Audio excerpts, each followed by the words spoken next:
Joe Rogan Podcast. Check it out. The Joe Rogan Experience. Train by day, Joe Rogan Podcast by night, all day. Thank you for being here. Good to be here. I'm excited to talk to you. Did you maybe manifest this conversation somehow? Maybe.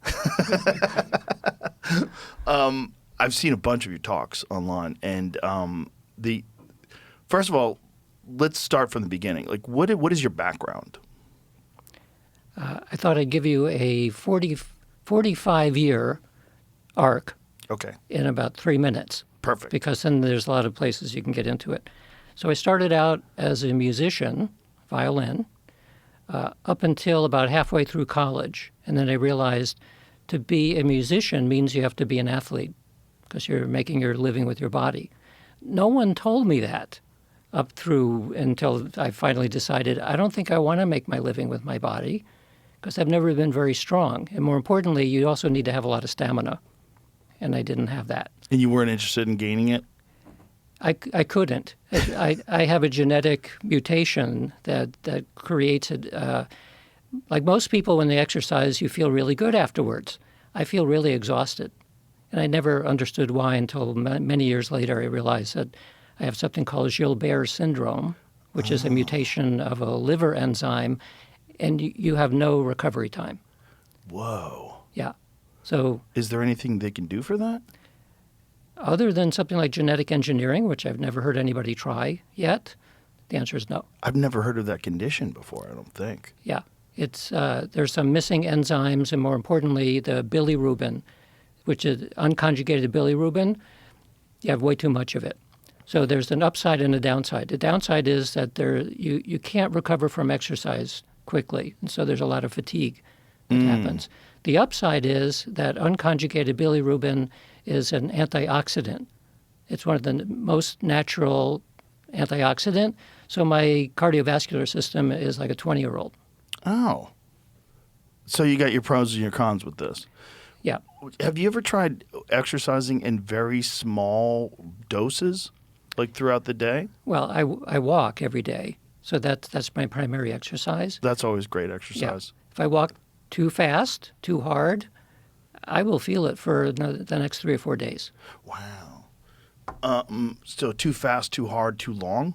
Yeah. So what if you do like 2 push-ups and then just do 2 push-ups like 4 hours later and then 2 push-ups like 4 hours Yeah, later? I can do that. Yeah. Yeah. I can do 7 push-ups. Yeah, maybe that's the move. Maybe the move is just make yourself do things very lightly throughout the day just to keep your bone mass and all that Yeah. good stuff that we lose when we get older.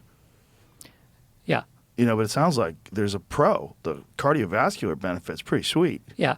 So when you get to a certain age, your doctor says, let's take a cardiac calcium scan to see what your arteries doing. And the range is from 0, so they don't see anything in there, up to 100 where you're basically about to die.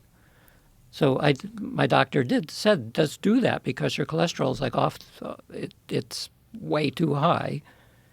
And I have 0. Oh, wow. And say, well, how could you have 0? Because I'm 74. I should not be 0, but I do, and it's because of this. You look really good for 74. Thank you. You do. You look like maybe 15, 20 years younger than you're supposed to look. Yeah. So that's the other advantage of this particular mutation is longevity. Damn, son. Well, that's good. Yeah. There's a positive to it. So violinists, can I ask you this? Totally unrelated. Yeah. What is the difference between a violin and a fiddle? Well, a violin is a career track towards concert violinist. So it's classical music. So it's how you play it? It's partially how you play it, but it's mostly about the nature of the music that you're playing. So is it just how it's referred in different cultures? Like in Southern music, it would be a fiddle. It's also style. It's style, and it's also the intonation. Like if you did like I did, I transitioned from classical violin when I knew I wasn't going to do that as a career into bluegrass fiddle and banjo. Oh. So I actually ended up playing 25 years, the last 5 years being bluegrass. And so there, I actually had to learn not to play that well. Like it sounds better for bluegrass if you're a little bit off tune and you're not holding it right, and it's Authentic. Yes. Scratchy. Yes. Something to it. So, in fact, in graduate school, I was in the competition for the Illinois State Fiddler Contest. And so I was probably 25 or something at the time.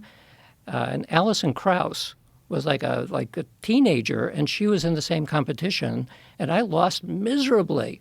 And she was incredible even at that time. Who is she? Alison Krauss? I don't know who she is. Sorry. She is a... Do you know who she is, Jamie? Yeah.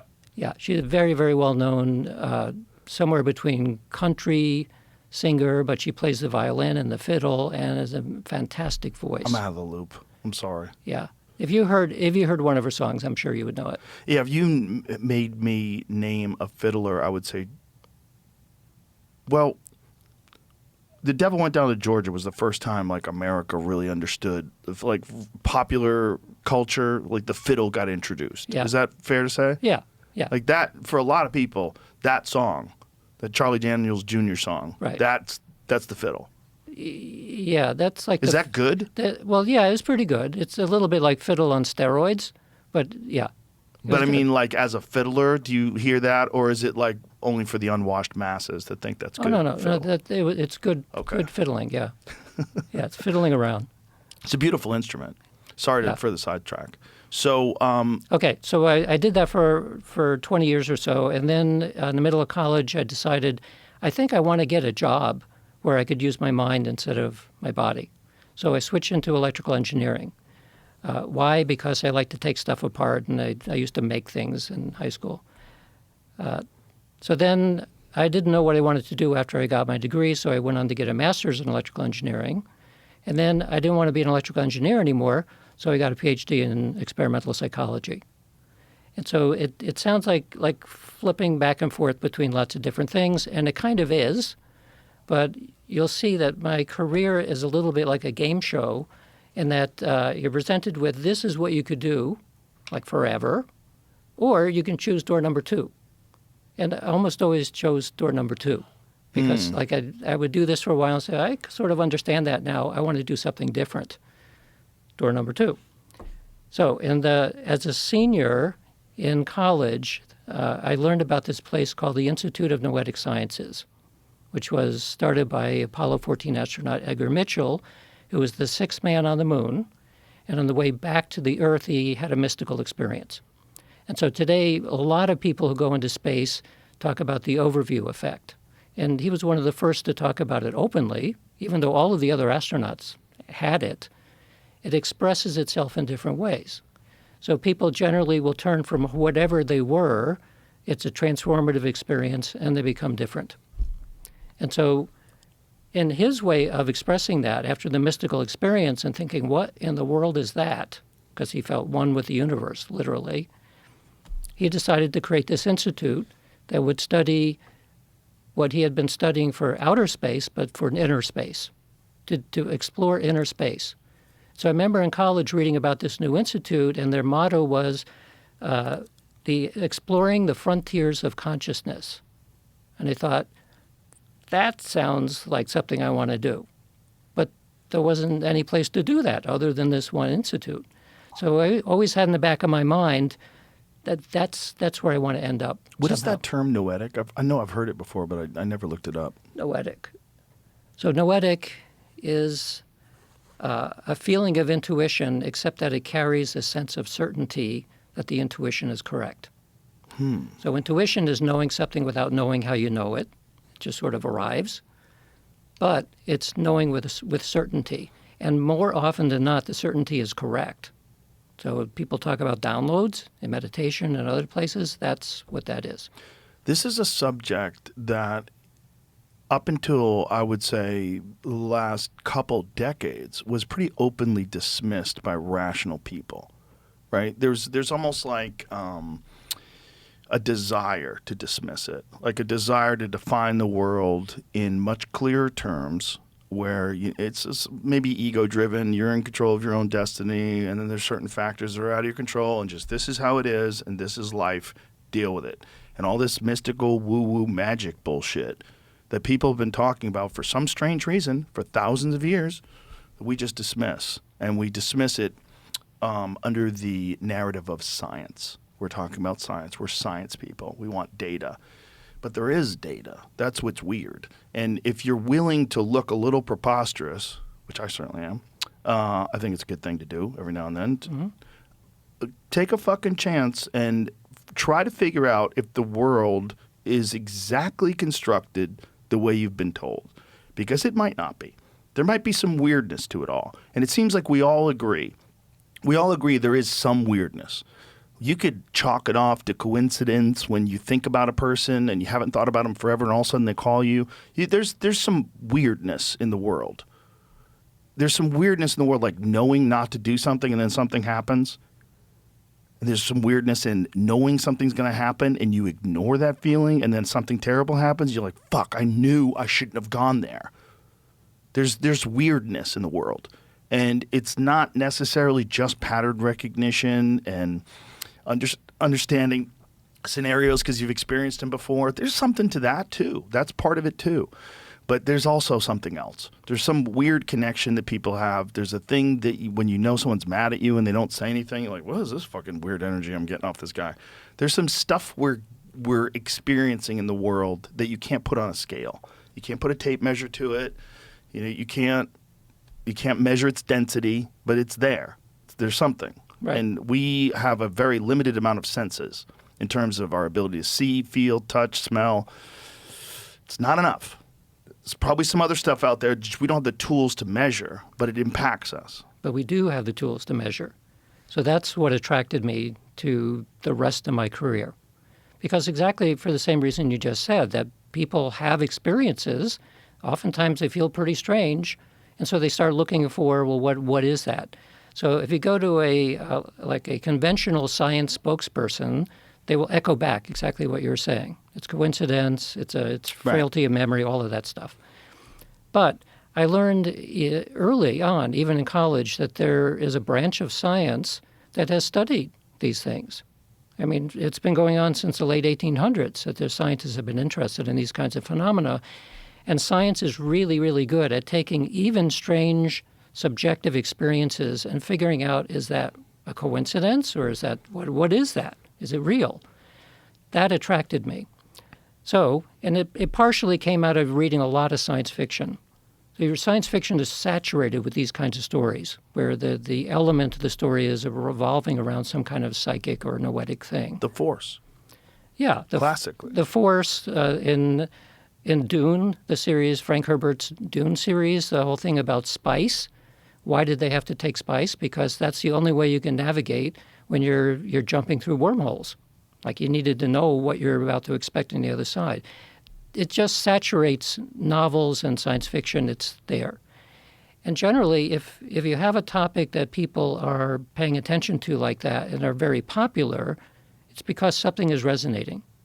Like if it was so strange that nobody even had a way of thinking about it, it wouldn't be popular. But it is, and it's perennially popular. So I took the science fiction interest, and as even a younger kid about fairy tales, which is saturated with these things too. And I thought, well, I wonder if that's real. But then you kind of get shuttled into a scientific career. And one thing that happens for fledgling engineers and scientists and for a lot of other academics is that you're being taught a set of assumptions about the way that the world works, called materialism or physicalism. And the thing is, you're not taught that that is a set of assumptions.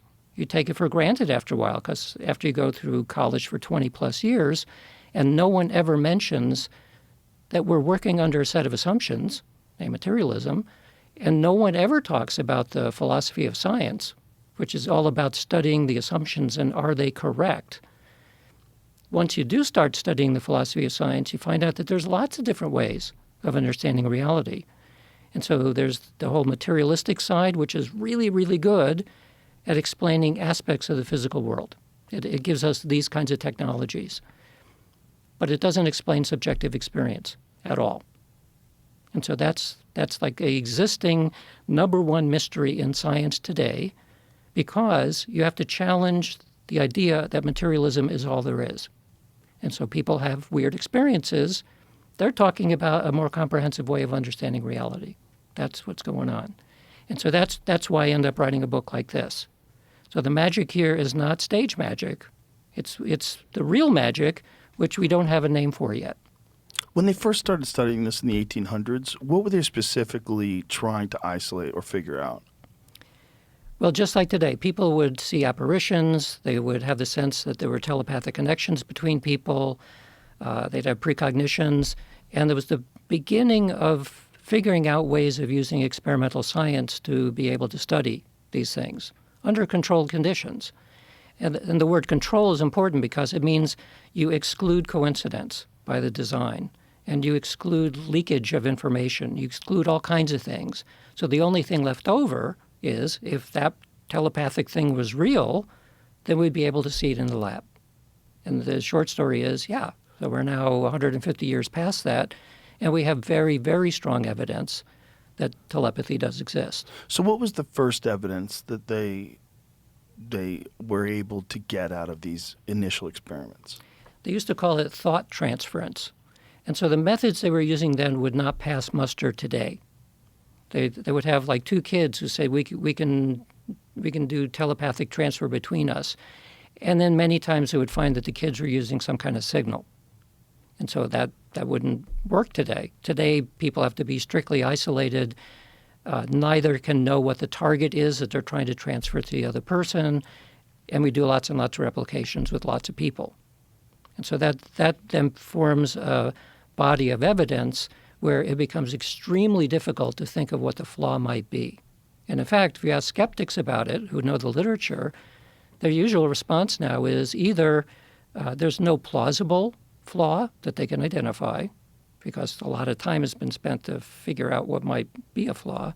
And the second response, which is more recent now, is we're not even going to look at the evidence because we know it's impossible, which is no longer a scientific argument. But that's the approach.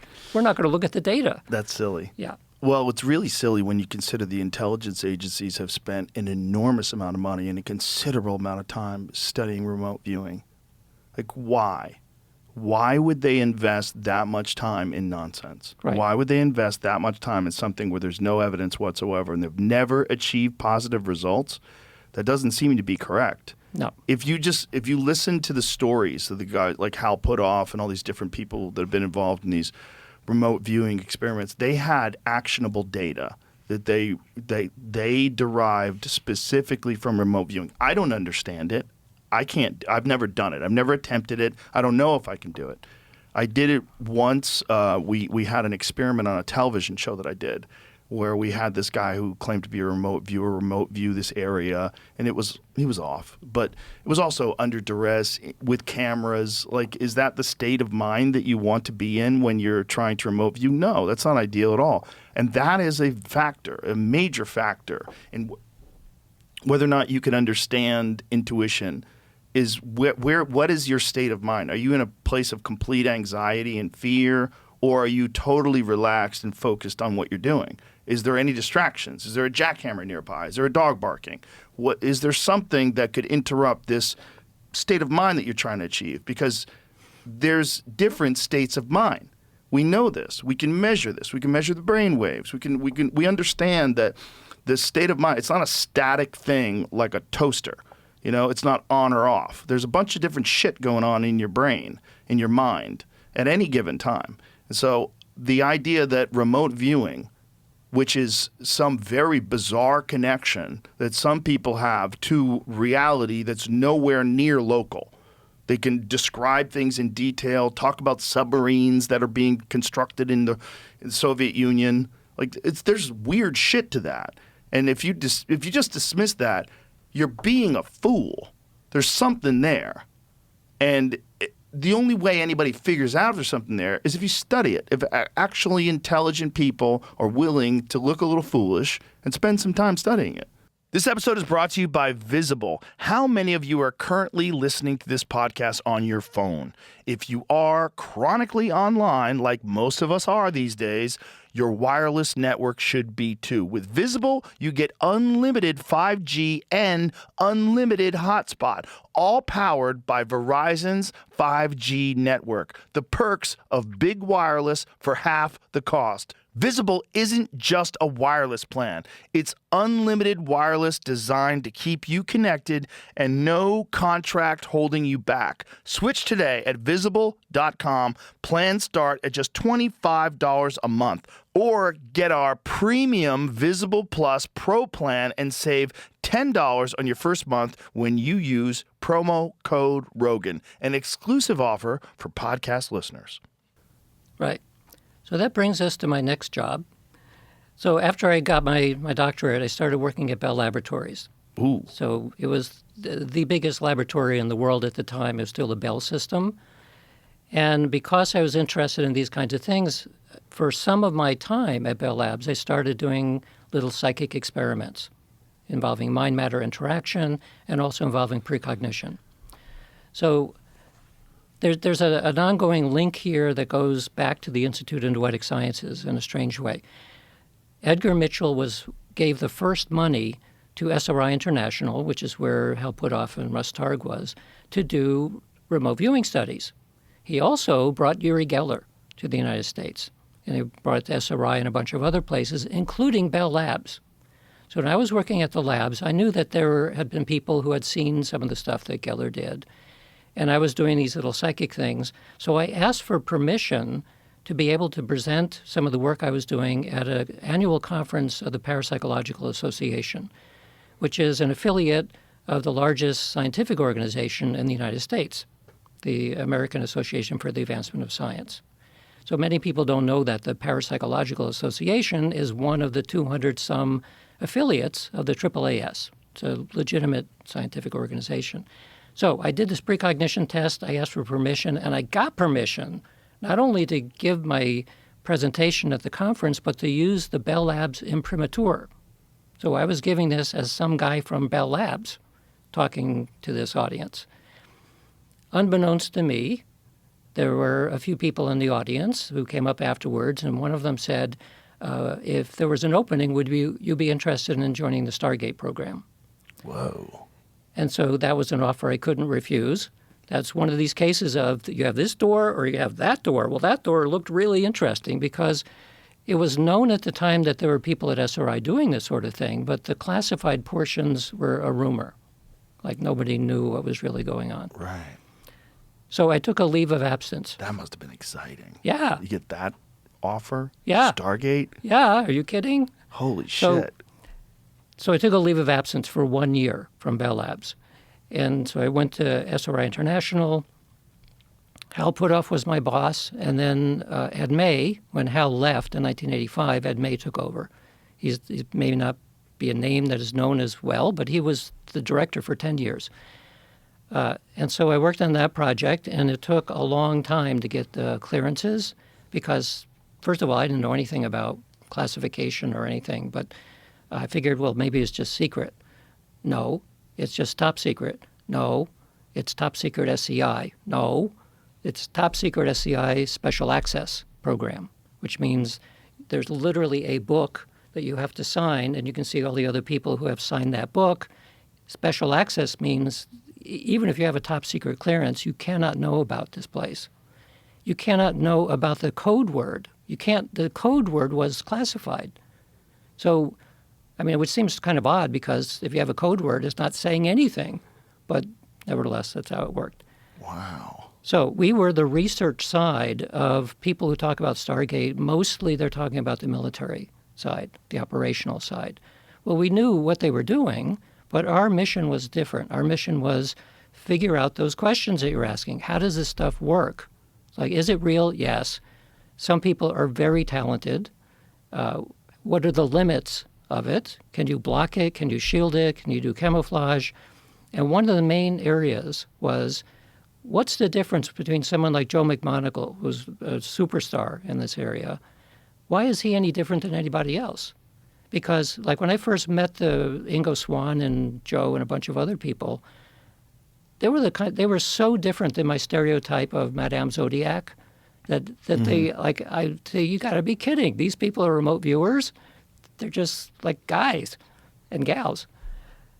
And so every method was used to try to figure out, is it psychological difference? Is it physiological? Is it medical? What is it? And the answer was, we couldn't find anything.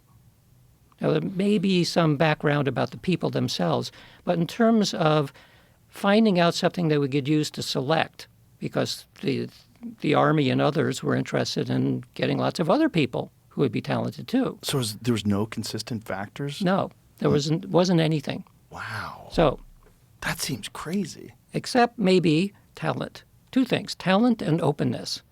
So talent is natural talent. It's partially based on genetics. And openness is a psychological trait where you're simply open to experience. So people who tend to have like a certain way of thinking about things and are not open to other stuff, they block it. They could block it real good. People who are open to experience and willing to try new things, they in general tend to do better. So that brings us to talent, which I'll get to a little bit later, especially about the genetics of talent. So we didn't have the genetic tools at the time. Now we do have the genetic tools. And so we've done a couple of studies looking for what we call the psi gene. So we think we're onto something. Okay, so I work on Stargate for a year. Go back to Bell Labs and almost immediately get another invitation. It's one of these doors open again. How would you like to go to Princeton? Because at Princeton at the time was the Princeton Engineering Anomalies Research Laboratory. It was a lab doing psi research that was headed by the dean of the School of Engineering. And so that lab went almost for 30 years, doing mind-matter interaction, doing remote viewing, and a bunch of other stuff at Princeton. So my position was in the psych department, because that's where I had my PhD, but to lead a program among many departments, one of which was the Pear Lab. And the idea was, in order to have any chance of beginning to understand this stuff, you need to pull in every discipline because it's way too big. It's too complicated for a single discipline. So we had the philosophy department and the psychology department and civil engineering and the Pear Lab and a bunch of other departments.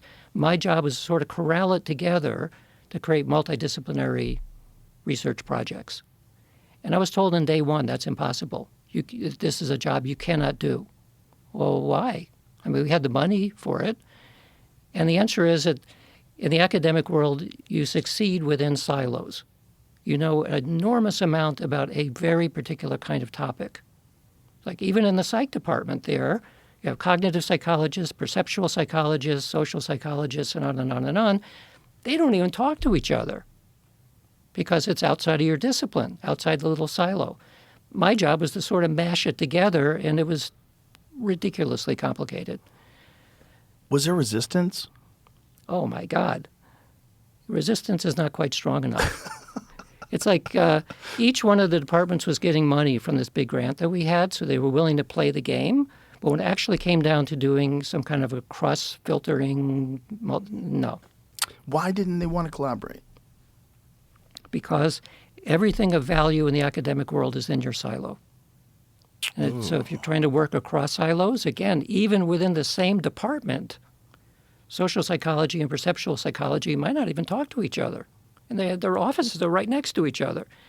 But that's simply the way That's insane. Yeah, but it sort of makes sense when you think about it. To become an expert in something takes 20 years from the university and then the rest of your academic career just to keep up with it. So it kind of makes sense that you don't want to start turning your attention off to something else because you're not in that department anymore.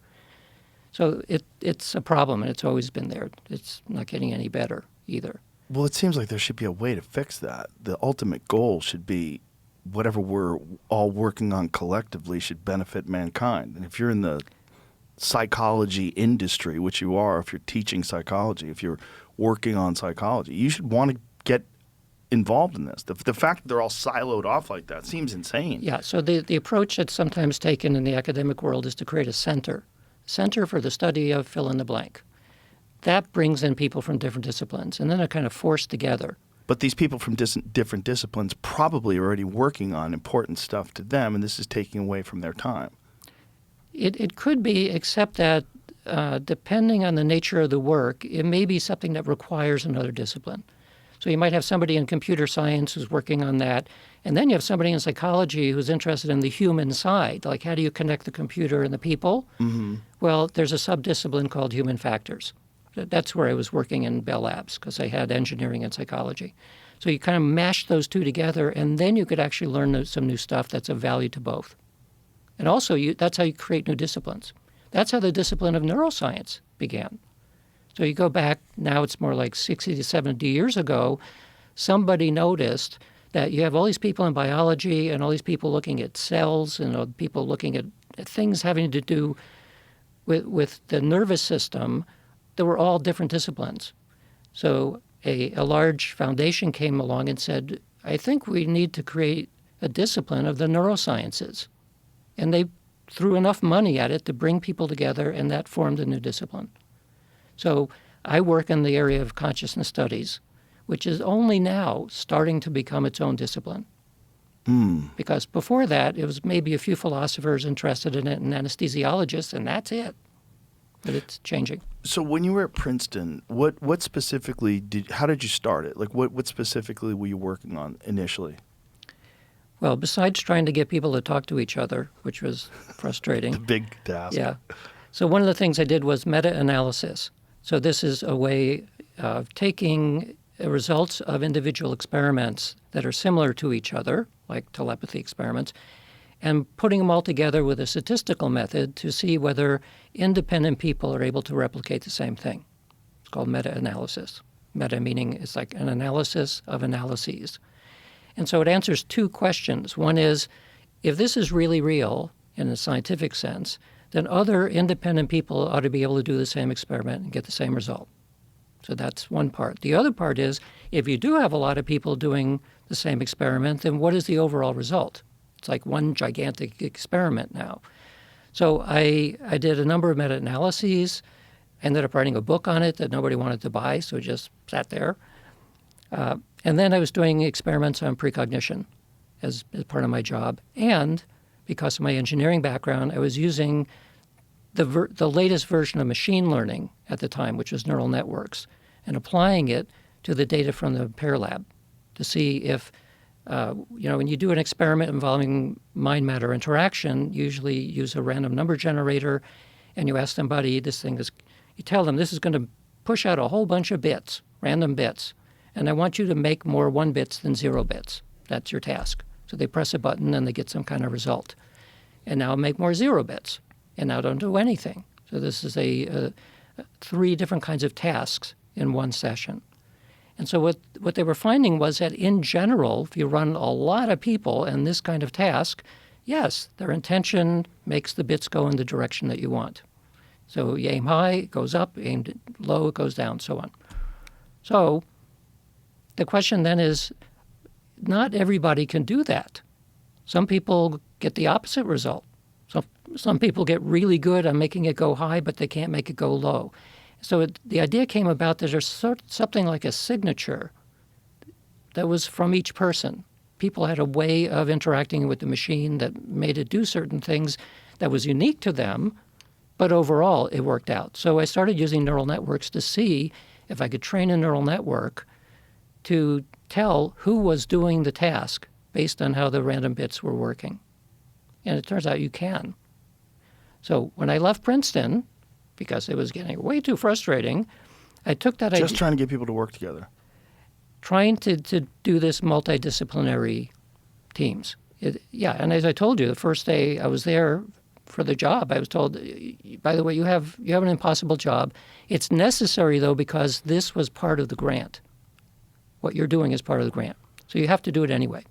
And I did it for 3 years, and then I decided I don't want to do that anymore.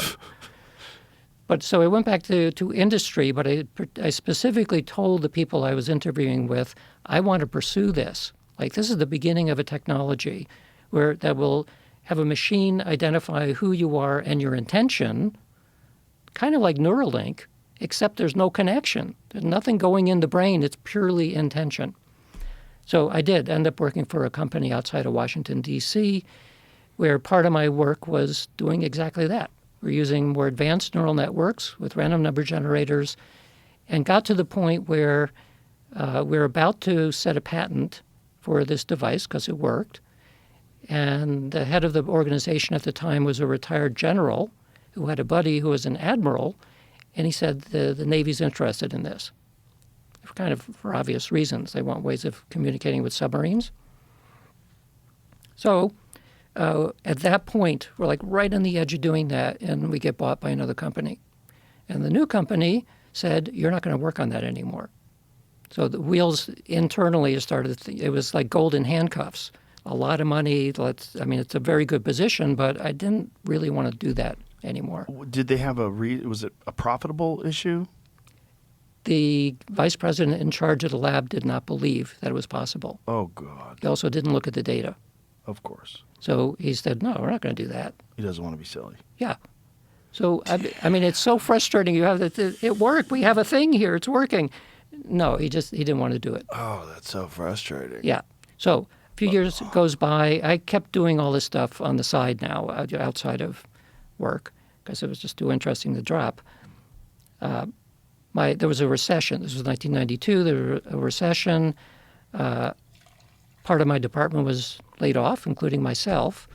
So unbeknownst to most people at the time, that the Stargate program, and by the way, it wasn't called Stargate then. There's a lot of code words involved, but it's just known as Stargate, so I'll use that. That program was giving classified contracts to other people around the world, including at the University of Edinburgh in Scotland. So we had a colleague at the University of Edinburgh who was creating an automated Ganzfeld testing system. This is a telepathy system where you press a button and the people are involved and everything is automated. It's kind of getting the human out of the loop except for the two people in the experiment. Well, the man who was developing that unfortunately died. And so this was an unfinished project. So I went to Ed May, who was director of Stargate at the time, and I said, well, can I go there and finish the project? Yeah, sure. Okay. So I went to the University of Edinburgh for about a year, and I worked on this project to finish the automated telepathy system. And they've run many, many people through that system by now. And so while I was there, I finished that pretty quickly. I started to develop the presentiment experiment. And you had Julia Mossbridge on the show recently. Mm-hmm. So I think she was talking about this experiment where you can see if somebody's body is reacting to something in the future that is unanticipated, that's random. Well, I was developing that at the time. This would have been around 93 or so. And so let me tell you a story about the kind of effect that gave me the idea to do this experiment. So the usual way that people talk about it is that you drive to work the same way every day, thousands of times, and you have a traffic light that you're coming up to, and it's green, and normally you'd start accelerating towards it because you want to get through the light. Something tells you today there's something wrong. I don't know what it is, but I'm going to slow down. And you keep slowing down. The cars behind you are beeping and saying, well, what's going on? You get almost up to the intersection and a truck blasts through their red light, and you would have been hit broadside if you didn't slow down. So you have this momentary shock of relief, realizing that you just saved your life by paying attention to that little voice inside your head. So I thought, okay, let's simulate that in the laboratory. Well, we can't put people in danger, but we can do emotional tests like that. So you wire somebody up looking at skin conductance or pupil dilation or brain waves, all kinds of things in your nervous system. And then you just record that continually, tell them press a button, and then they're going to see something on a screen. So it could be a very calm picture, or it could be a very emotional picture. So emotion can split in two ways. It could be a very negative picture, like picture of surgery or an explosion or something, or it could be a positive, like a smiling baby. So there are two different valences, they're called. And you don't know which is going to come up because a true random number generator is the thing that decides, after you press the button, then it decides what it's going to show you. So nobody knows in advance, including the experimenter. So I set up an experiment to do that. And by this time, I'd left Edinburgh. I had to make a decision then again. Do you want to go back into industry? And I had an offer from Oak Ridge National Labs, which would have put me back in the classified world. Or this other opportunity, which was to work at University of Nevada, funded by Robert Bigelow, who's probably best known for the OSAP He's program. been on here before. Yeah. So Bigelow has very generously said, yeah, I'll pay for your way to go into the university there. And I was able to run my own lab. So one of the very first things I set up then was, first of all, I want to continue working on this neural network or machine learning method for making a technology of intention. That was one of the things. But the other one was this presentiment experiment. So I ran that experiment, and it was unbelievably good. Like it's normally you have little statistical effects. This is like in your face, holy smoke, this is a big thing. Big presentiment effects. Like if skin conductance, 1.5 seconds before you press a button, you wait 5 seconds. Then it selects a picture. So 1.5 seconds before the picture is selected, if it's emotional, you start to become emotional. If it's calm, you remain calm. So that difference beforehand we call the presentiment effect.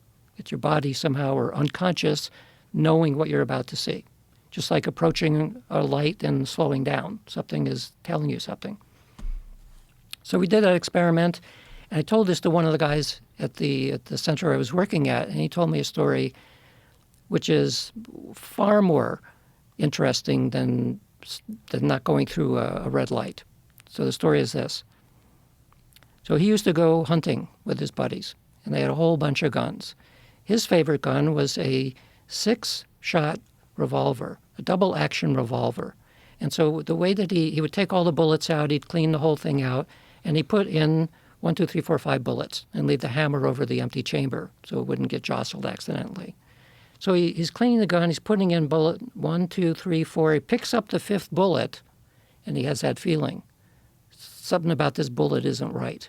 So he didn't put it in, left it aside, put the hammer over cylinder 6, and then they went hunting. So this is now 2 weeks in advance. They come back from hunting. His pistol wasn't used, and a bunch of other guns weren't used, but they do what you should not do after you go hunting, which is starting to drink. So they're all getting a little bit too tipsy and drinking too much, and a fight breaks out between 2 people there. One of them picks up my friend's gun, points it point blank at somebody else, like right in their face, and my friend is now looking with horror because the trigger's getting pulled. The hammer's going back, the cylinder is turning, and he's trying to intervene now. He steps right in front of the gun, and it goes click. The hammer hit. It hit that 5th chamber because it rotated from 6 to 5. Whoa. So he realized with horror at that moment that if he had not taken out that bullet, he would be shot in the head. And so afterwards he said, everyone has a bullet with their name on it, and mine is in a safety deposit box, and I know exactly where it is, and it's not coming out.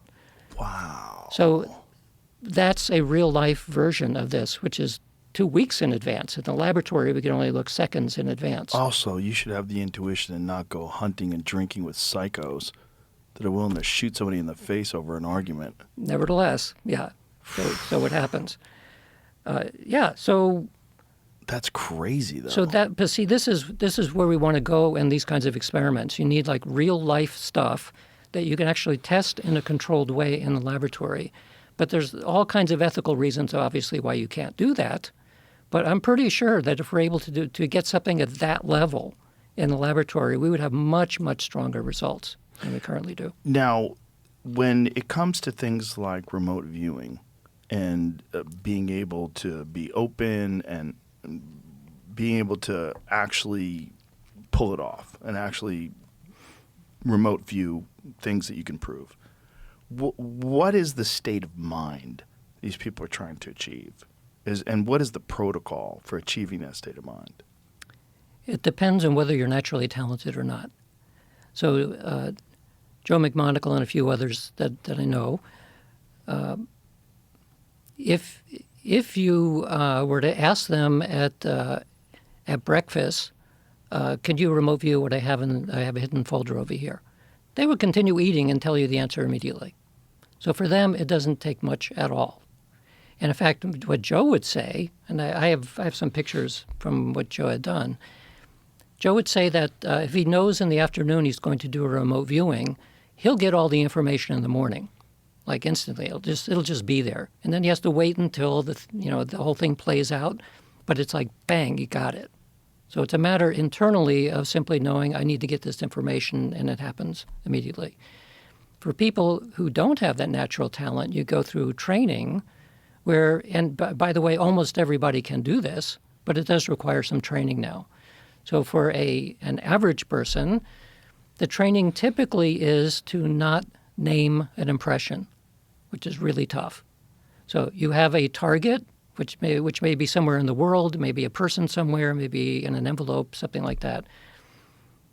You're taught you will have something come to mind. You know that that's the target. You have no idea what it is, but you know that there is a target you're going to have to describe. So name the first thing that comes to mind, but not without naming it. So you start little scribbles, and then you have more complicated scribbles, and you start adding feelings and senses that are associated with these scribbles. Eventually you get to the point where it's kind of all gels together, and then you get a coherent image.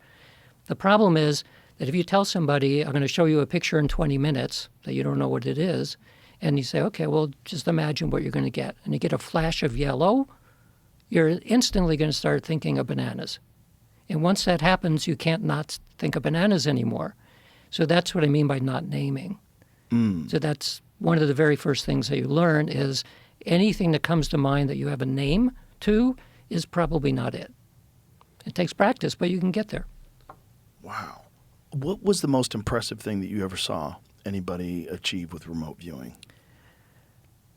After I got the clearances, Hal gave me the briefing that everyone gets, like in SCIFs in Congress and presidents, whatever. I got the same briefing. So one picture after the other of experiments by Joe and by a bunch of other people who are not as well known, they basically give almost a veridical drawing of the target. And these are targets that are elsewhere in the world. These are targets that are in envelopes. These are targets that are in SCIFs, all different kinds of targets, where nothing about the target is known. Like I will tell you a 5-digit number which stands for the target. And so all you have is a 5-digit number. Now give me a description of what I'm going to show you in 2 hours. And they do it. So you're putting the number to the target? You're just saying like Moscow is number 654? A random number, yes. And just by you attributing that number to whatever this target is, there's a connection made? Yep. What's happening? How's that? Yeah. So what's that? Yeah, we don't know why that is. There are theories about it, and the theory requires probably stepping away from materialism as the only model of reality. So there are other models which allow for consciousness, whatever that is, because we don't know that either, but consciousness seems to have a non-local quality. So it's the same kind of non-locality that you talk about in quantum mechanics. So quantum mechanics has entanglement, which are non-local connections between things. It is also through time. So connections through space and time. So we know that that's a real thing. That's what the physical world allows. It is as though consciousness, whatever that is, also has that property. It is non-local. So if you push it hard enough, you end up with something like that movie, Everything, Everywhere, All at the Same Time. That's basically what we're talking about. There's an aspect of reality which we don't ordinarily see, but nevertheless connects everything throughout space and time. And so if that were not true, then things like precognition wouldn't work so well, telepathy wouldn't work, remote viewing wouldn't work, none of that would work. But nevertheless, it does work. So that is like a more comprehensive way of understanding what reality is like. Do you think this is an emerging quality in human beings, or do you think this is an atrophied quality that we used to all have before the development of written language, books, media, all these different things that sort of take away this quiet communication that people probably had with each other? We believe wolves have that with each other. Wolves coordinate somehow. They coordinate attacks on animals, and it could be through learned experience, but how do they remember it and know what to do, and how do each one have specific roles? Like one wolf will chase the elk into like a certain corridor, and the other wolves will wait and be on like higher ground and come down and attack. They know that they do weird stuff that somehow or another requires some kind of communication. Yes. And they're way more intelligent than we have usually thought. Well, think about how intelligent some dogs are. Yeah. You know, like a Belgian Malinois or something like that. One of those dogs they use for military training. Those dogs are incredibly intelligent. Yeah. And they need exercise. They need activities. They need things to stimulate them because their brain is like firing all day long. A wolf is that times 100. Yeah. And so most animals, plants, insects maybe have consciousness in some form. And if that consciousness is similar to ours, it is non-local. Do you think it's an emerging thing, or Yeah. do you think it's a thing that we've always had? I think that we are shaped as humans by evolution to not pay attention to the there and then.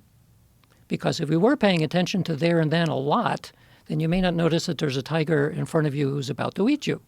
And so if you like look over the long span of development of whatever it is we are, people who are walking around thinking about Pluto 1,000,000 years ago would have been pruned out of existence. So only certain kinds of people historically were able to do that. We call them shaman. And the shaman, as part of a tribe, were extremely important because they knew the food would be 10 miles away that way next week. But the shaman typically could not take care of themselves very well. You know, their minds were off in Pluto, and so the tribe took care of them. And so today we don't have that very much. We're distracted by everything, and we don't have the same kinds of needs that they would have had 10, 20,000 years ago, except in some indigenous societies. So one time I gave a talk for the Australian government. There was a whole bunch of ministers there and people in the military, and I was talking about this sort of stuff. And unbeknownst to me, one of the ministers was representative of the indigenous people there. So I finished this long talk on telepathy, and she came up afterwards and said, well, we've known this stuff for thousands of years. They would use it, like in the outback. There was no phones, but somehow they were in communications, part of the culture. So they didn't have the distractions, and they had a need. So you can imagine a more or less isolated culture for a long period of time that didn't have tigers immediately always trying to capture them. They had the need to be able to communicate that way. We don't have the need anymore, so it atrophies. Okay. So it atrophies. And so with things like remote viewing, do you think this is almost like a relearning of a skill that people had at one point in time? Yeah. And there's still some people who have some of the genetics, because all of this is devolving back into talent. Some people have that talent. And you think that's a genetic thing? I think a good chunk of it is genetic, yes. So it's from people in their ancient past that had that quality, had that ability, and they've passed on that trait. Yeah. This episode is sponsored by BetterHelp. Summer is great, isn't it? It's the perfect season for adventures, but it can also be pretty exhausting juggling chaotic schedules and trying to make the most of summer. That's why it's important to take a moment for you. Go out for a weekend without planning anything and just have fun, or relax at home. Or if you're really struggling, try therapy with BetterHelp. With a network of over 30,000 quality therapists, they can connect you with the right one, just like they have for millions already across the globe. Together, you can work out what you need and how you can enjoy summer to the fullest. You don't have to say yes to everything this summer. Find support in therapy. Sign up and get 10% off at betterhelp.com/JRE. That's better, HELP.com/JRE. So, like in Joe McMonagle's case, he was one of those guys that did search and rescue behind enemy lines. And he always came back. His team always found their guy, and they always came back alive. And so, well, where did that come from? Well, he used his intuition in the field to decide, let's not go down that road, let's go over here. And he was safe. So afterwards, when there was recruiting for people who had some abilities like this, they would ask people like that. Do you find, like, and you're in combat, you never get hit? Okay, let's talk. The other thing, of course, is did you ever have any experiences beforehand that suggests that maybe you had these experiences. Well, Joe did, and his sister did too. So there suggests, again, some kind of a familial genetic underpinning for why people have these experiences. So I will continue the story because I'm going to intersect with this genetic part in a minute. So I'm at UNLV doing all kinds of interesting stuff. Somehow the New York Times learns about what I'm doing, and they think it's an interesting character story for a parapsychologist be working in Las Vegas, because Las Vegas is sometimes called the largest parapsychology lab in the world. You have a whole bunch of people trying to mentally influence more or less random systems, like they are all the time. So, okay. It's an interesting way to look at Vegas. Yeah. Well, it kind of is, right? You toss the dice, you want a certain result. Well, we do that in the laboratory, except we don't have a lot of money associated with it. I was able to actually get data from one of the casinos, the smaller casinos, and because the general manager was interested in what I was doing. So I said, well, could I get all the data, as much as you have, on jackpots for slot machines and also the table games? And a miracle occurred, and she said, yeah. So she gave us the data, was able to analyze it, and among other things found that jackpots happen more often and payouts were larger, and table games did better between one or plus or minus 1 day from the full moon, which, by the way, matches magical lore. I mean, all kinds of things are related to when the full moon happens, religious effects and all kinds of things. So I thought, well, that's interesting. More jackpots happen, plus or minus the day of the full moon. And so I said to the general manager, maybe this is something you don't want to tell people because they'll all start coming in the full moon. She said, yeah, bring them in, because all you could do with this information was lose a little bit slower. Because everything is, Vegas. Pretty rigged. Yeah, it's not rigged, but it's set up in such a way that Yeah. the odds are against you. Yeah. So you would lose slower, but nevertheless, you'd see that in the data. So there's something interesting.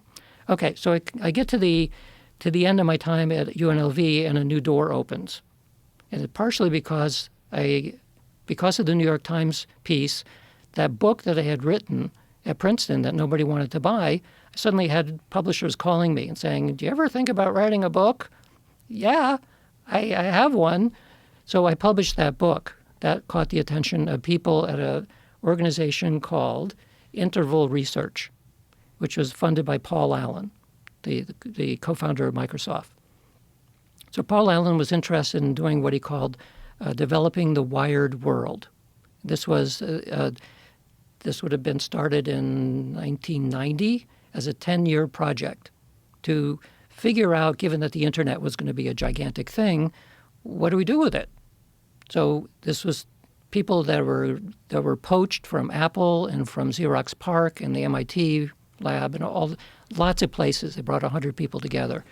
And so I was invited to do a Sci research program there with a budget that was 10 times larger than I had at UNLV and a salary that was 3 times larger. So I thought, yeah, that's the door that I want.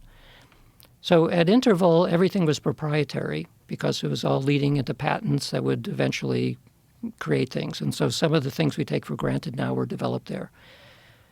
I was there not so much to develop a psychic technology, but because a small percentage of the projects were considered blue sky.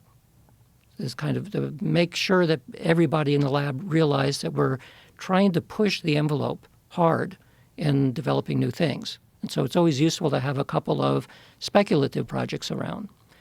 So I worked on that. And then the 10 years was over in 2000. So this was all in Silicon Valley. So a couple of us then left to create a nonprofit, which we call the Boundary Institute, which would continue the research that we were doing. And then that lasted for about a year because there was the dot-com crash, and we couldn't raise money to keep ourselves afloat. I was invited then to join the Institute of Noetic Sciences, where I've been now for the last 25 years. So the circle here is, here I am in college and looking at this place, studying the frontiers of consciousness, and that's where I end up, and I've been there ever since. And no new doors have opened that have attracted me. So I'm there, and I've been having great fun at the Institute. I interrupted you when we were talking about numbers being associated with targets, and you were expanding on actionable data. What was the most impressive thing to you that you saw that people achieved with remote viewing? Do you mean from an operational sense, or I mean, just for people listening, like what would be the most spectacular example of something that couldn't be achieved any other way? Well, one of the things was actually admitted by President Carter way back when they found a bomber, a nuclear bomber that landed somewhere in Africa, which could not be seen from above because of the canopy of all the, and nobody knew where it actually landed. It crashed, right? It crashed. There was a bomb on board that they did not want anybody else to get. And so they asked one of the remote viewers. In fact, they asked several of them, but one of them specialized in location, which is very difficult for remote viewing. Like if you look at a map and you say, well, put a dot on the map of where it is, that turns out to not be very easy, even for remote viewers. But this one lady was very, very good at that. She was a dowser. In fact, she was a map dowser. So you get a big piece of blank. You're saying dowser like those people that walk around with the stick to find water? Yeah, Okay. Except map dowsing is you have a blank sheet of paper which is linked by association to an actual map somewhere. You don't want to give anything away, so you don't use a real map. Use a piece of paper which has little X's on it that map onto an actual map. Okay. So we asked this lady, her name was Fran, put a mark on the map of where this bomber landed. And of course, she doesn't know it's Africa. She doesn't know anything. She does her thing. She puts a mark on the map and says, I think it's there. And so they go there, and they find it within a couple of kilometers of that spot. Whoa. And so they originally go to that spot. They see natives nearby. So they ask the natives, was there anything crashing out of the sky recently? Said, yeah, something happened over there. That's where it was. Now, what did Carter say when he spoke about this publicly? Carter was asked a very similar question. Did you ever encounter anything really weird? So that's the example that he used. Didn't Carter have a UFO experience He before? did. He had that as well, yeah. And Carter was, the folklore is that Carter was briefed about something having to do with alien life, and he was so upset that he started weeping. Yes, I've heard those stories, yes. What do you think about those stories? It could well be true, yeah. I mean, so there's Did you actually... ever hear a rumor of what he was told? No, I don't know what he was told. If I had to guess, given that he was a very religious person, it probably was pushing against his religious beliefs. Yeah. That's what I would guess. Well, that was the giant rumor that was going around recently, that there was going to be some big disclosure by the White House and that a bunch of pastors had been briefed about this to try to talk to their flock and get ahead of it. Yeah. Yeah. You heard that, right? Yeah. What did you think of that? It could well be true. So I know Jacques Vallée really well. And, He's a fascinating guy. yeah. And I know Gary Nolan. Another fascinating. Yeah, I've worked in circles where we basically all known each other for a long time. And the UFO business, UAP, is very similar in some respects to the psychic side, both in that there's an enormous amount of misinformation that has been pushed by government, by other places, to deflect attention. Right. And so there's lots of examples of that. Which, I mean, because of what we know now about the UFO thing, it's relatively easy to see how that could have happened for the Psi business as well. So just one example, I go to the Naval War College, and I've given a number of lectures, and one of them is on telepathy. How do we know that telepathy actually exists? There's a bunch of different ways of knowing that.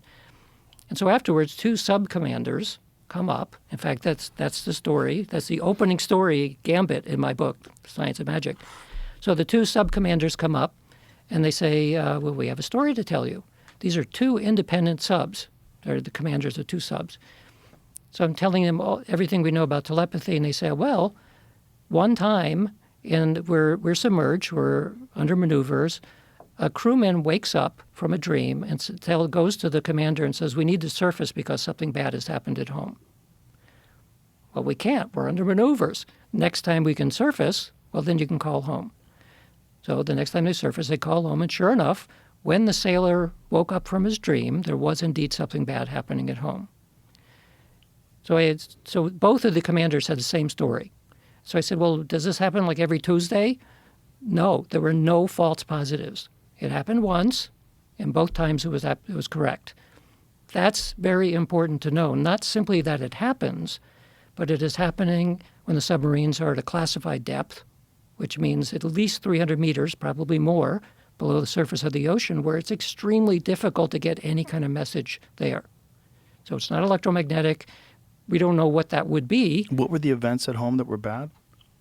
They didn't tell me the events at home, but it was Personal events, like someone's family or something in their family, Okay. something was going wrong, which turned out to be correct.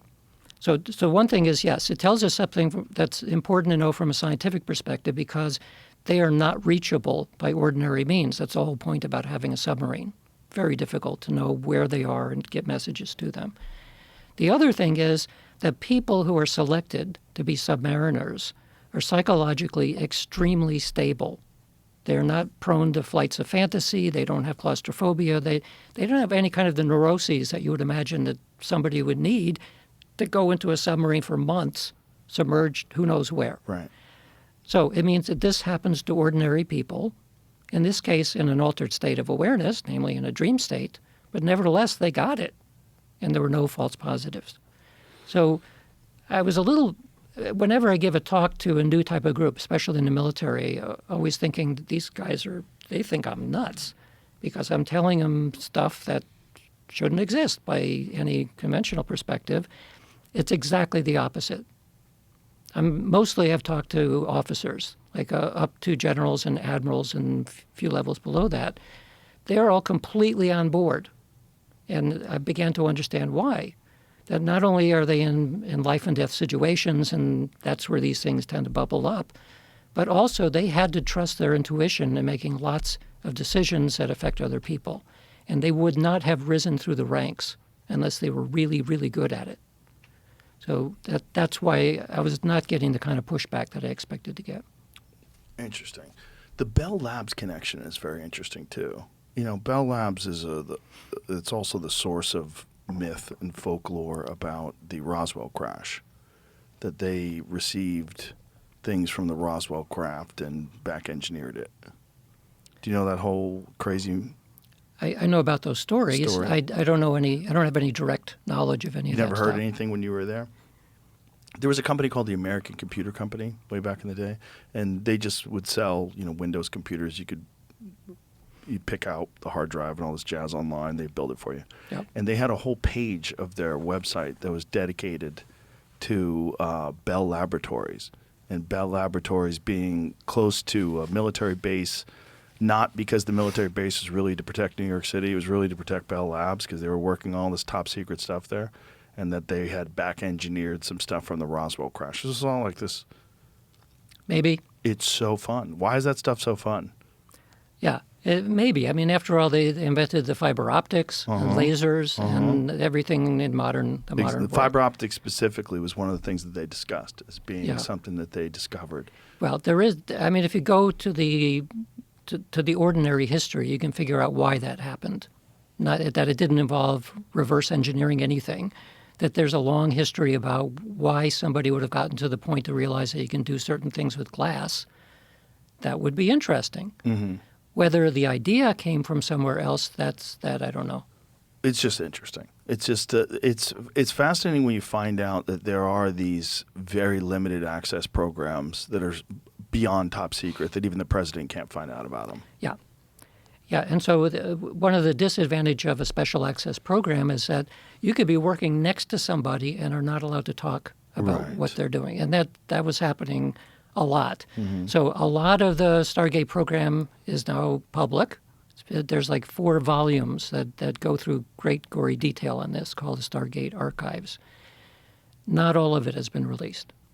So a lot of the military stuff will never be released because it involves people and methods and so on. Some of the research side is not released either. And so I know about that because I was in there. I also just by virtue of hanging around other people, you learn things that they talk about. So we know about some of those things too. And I know when you're talking to Hal Puthoff, and occasionally you would ask him something, and he'd say, well, I can't talk about that. Well, I can't talk about this.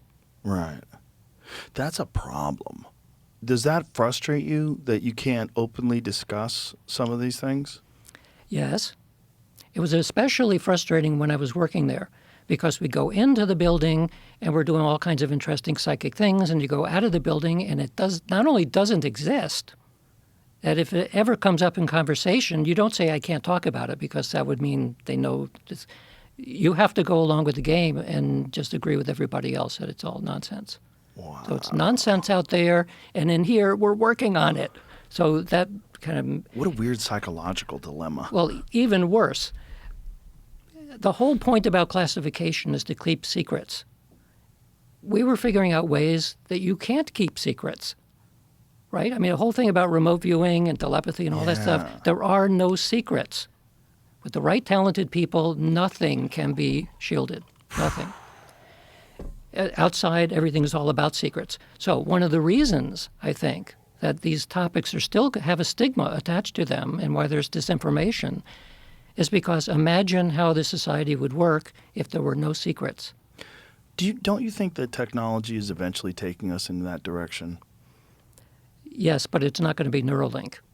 It's not going to be brain-computer stuff. It's going to be the real thing. So you think technology will aid us in achieving the real thing? Yes. How so? Okay. So one day we're talking to Gary Nolan. Gary says, have you ever looked at the genetics of highly talented people? There's a lot of folklore out there that there are people who are psychic who come from psychic families. And then there are people who don't have anything psychic and don't have anybody talking about psychic stuff. That suggests genetics. So this was a couple of years ago. We decided to do an experiment that we call psi genes. We're looking for the psychic gene, more likely a polygenetic trait, but nevertheless, something about genetics. So we do an experiment where we recruit 3,000 people using the internet who say that they're psychic from psychic families. And then we do all kinds of vetting to make sure that they are who they say they are, and they have some talent, and we get their DNA. We only had enough money to find, out of the 3,000 people, 13, because we also did face-to-face interviews to make sure they weren't nuts. So we get their DNA. Then we find matched controls, and we do standard methods of comparing the two sets of genomes. And so we found something that we didn't expect, which was that the psychics were all so-called wild type. They didn't have any unusual things happening in their DNA. The controls had a significant effect in an intron sequence. So when you have DNA, it's billions of base pairs. Only about 50,000 of them produce proteins.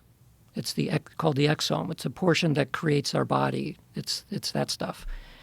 All of the rest of it used to be called junk DNA because they didn't know what it did. It's the intron sequence. It's the thing between the genes. That now we know is the epigenetic portion. It's the portion of the DNA that turns genes on and off. These controls had a mutation in their intron sequence. So they were turning something off. We still don't know exactly what it is, but something about their makeup was turning off psychic sensitivity. And so one of the people on our project was a specialist in the genetics of societies. Different societies have different genetic makeup. And he found that, to our surprise there too, that countries that were exposed to Christianity, the longer they were exposed, the more this intron sequence was there, the mutation. We started thinking, well, how does that make any sense? And then suddenly we understood. The Inquisition had systematically looked for people over hundreds of years who had these abilities, and then they killed them. And so you think about this is a non-evolutionary method, but nevertheless a pruning of a portion of humanity. So they were getting rid of people who had this, and what were left over were people who had this no psychic stuff at all.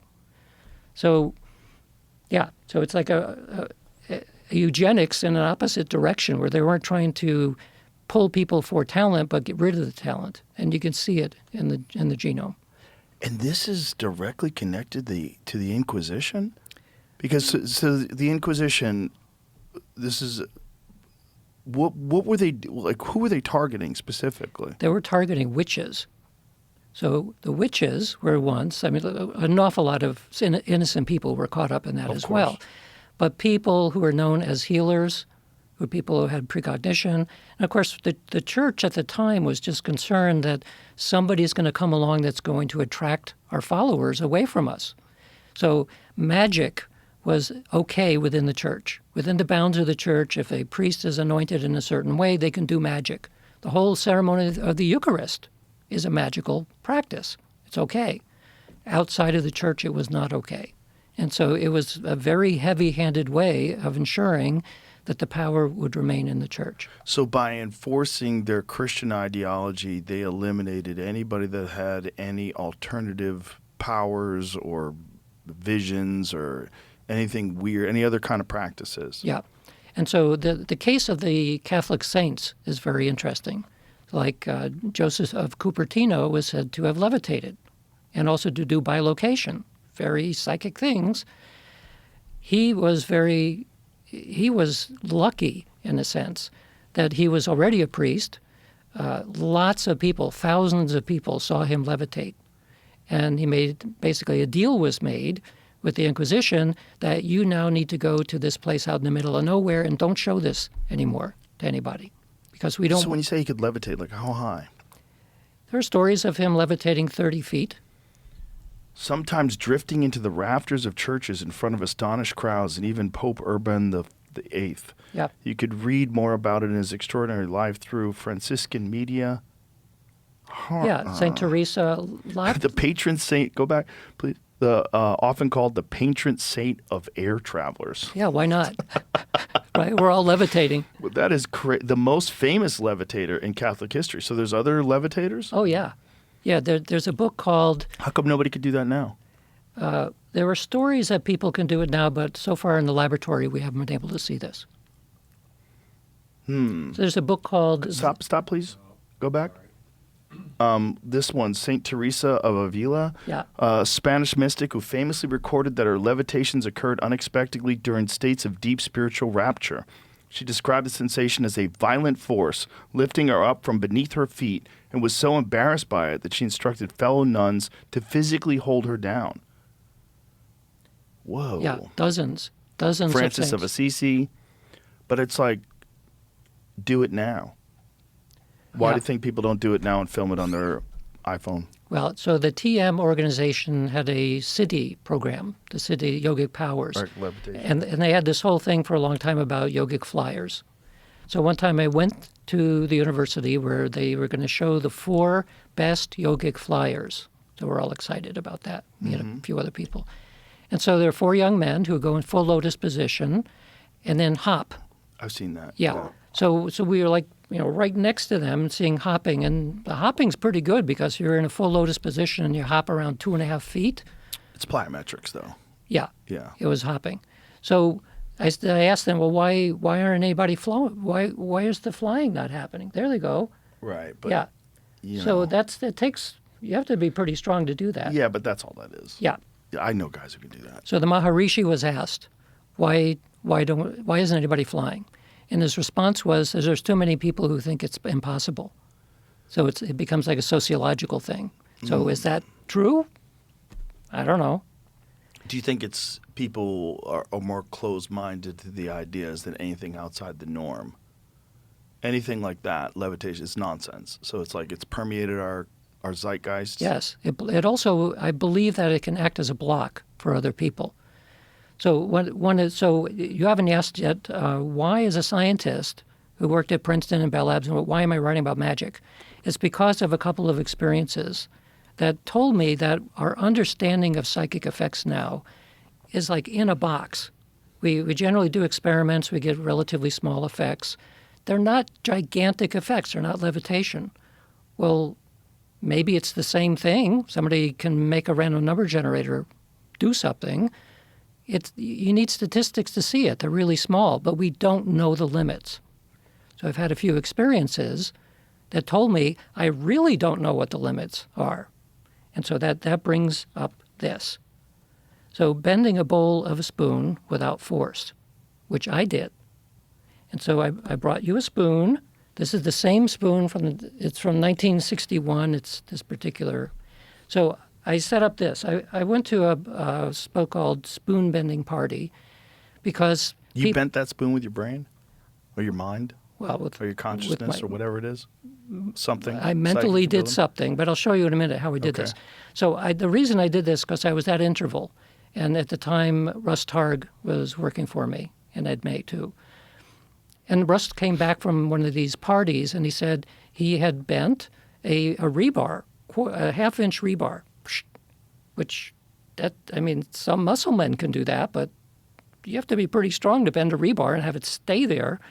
So I was thinking that is ridiculous. I didn't say that, but I was thinking that's impossible. And the same thing about this. If you bend the neck of a spoon, which is what typically people do, a person can do that just and it's gone so fast that you can't see it, and then you hide it and you reveal it and it looks like you bent it. So I went to one of these parties and I heard that there was a woman there who was able to bend the bowl of the spoon just by touching it. Not by itself, but sort of touching it and moving it over. And I said, I want to see that because it's ridiculous. So I'm standing in front of this woman, and she's holding it like this. She has a thumb there and a finger here. And so I'm waiting for her to do it, and I'm mimicking her because I want to see how she's doing it. Is it a trick? So we're doing that, and nothing is happening. And then somebody says, look what you did. And I'm looking, oh, somebody did something? No, Dean, look what you did. I had bent it 90 degrees. And I immediately look at my fingers. Did I do this by force? No indication, no indentation or anything. And so the person said, bend it all the way. So it was halfway, and I literally went and went all the way. So so now I have this spoon, and I'm sort of mind-boggled by it because I know it wasn't force. I'm not strong enough to be able to do that. Very few people would be able to do it. So I have another spoon, just like it, and I'm on the plane flying home, and I'm trying to do it with the spoon, and I suddenly get a huge shock of fear because I'm in a metal tin can 30,000 feet up, and I don't know how I did it, and I don't want the wings to suddenly go because I'm Right. I still don't know exactly how, but I know the metallurgy now. So it turns out that if you're holding it like that, and you can do between 50 and 70 pounds of force suddenly, like an impulse, you will cause the lattice that forms the grain boundary to momentarily soften. And then for about 20 seconds, it will be really, really soft. And and at that point, you can literally just take a thumb and finger like this, which is what I did, and squish it over, instantly tightens up again. But there's no explanation for what caused the initial force. No, because I was holding it like this, and I can't Can do it. you do that now? No, I don't know how I did it. I do know, however. Is that the actual spoon that you did it with? Yeah, this is the spoon. Can I feel it? So this is a regular spoon. Yeah. Yep. I want to show It's you. pretty easy to bend. I want to show you this other part here. This is the motivation. So I was told. Well, more importantly than that is to take the full spoon that you have, because this is what I was working on. Right. This one was already weakened, right? No. No, but I mean now it is. No, that is the way it is. It's a little spongy, but Yeah, that's you're, what I'm saying. Like that, I just did that. yeah, you're applying. Straightened it out. Yeah, and you have to apply a lot of force to do it. A lot. Yeah, Yeah. I got to really strain, Yeah, and I have fat thumbs. But once it's like that, I could kind of do that. Pretty yeah. easy. Well, now of course you it's smoothed weak. it out. So now try to do it without it being in that position. With just one finger, one No, hand. no, just Like like this? like this. Hold it like that. Hold thumb underneath, finger on this? top. Yeah, and bend it down. No, it's Not the bending neck. It's Yeah. not. It's bending the neck. Yeah, The shell shape resists bending. it's very hard to bend. Yeah, and more importantly, don't hurt your fingers on this. Yeah, I can't do it. Yeah. Well, I might be able to do it if it was more stable, but it's very hard to do. It's not something that's Yeah, easy at all. with leverage, certainly you can do Yeah. it. But there was no clamp. Maybe I could do it. Oh yeah, But I mean, I would want to use both hands. I'd want to like get in there. yeah, with my, yeah. the But palm. that's not what But happens. to do it with a finger, that's very hard to do. Yeah. And you don't know how you did it. Well, so I was in a very weird state of motivation because we were told that if you could do that without force, that you would get this button. Certified warm former. Yeah. So it's called warm forming because you're forming this as though it became warm. Because it feels Right. like putty when it actually That's works. what I had heard that people do with like the necks of them. Oh yeah, no, the neck. I wasn't interested in the neck. I've seen a guy do that, and he told me it was a trick. Yeah. He goes, "I'm not going to tell you how I do it, No, but I'm not using magic. You It's could a just trick." you could just do it. No, I mean, he said he was like doing something like rubbing it with his fingers, and it would like No. it was a specific type of spoon or something. Like but even with this spoon, I mean, you're certainly strong enough to be able to push it over Yeah. at the neck. The shell shape is very difficult. yeah, to I move. can't do it.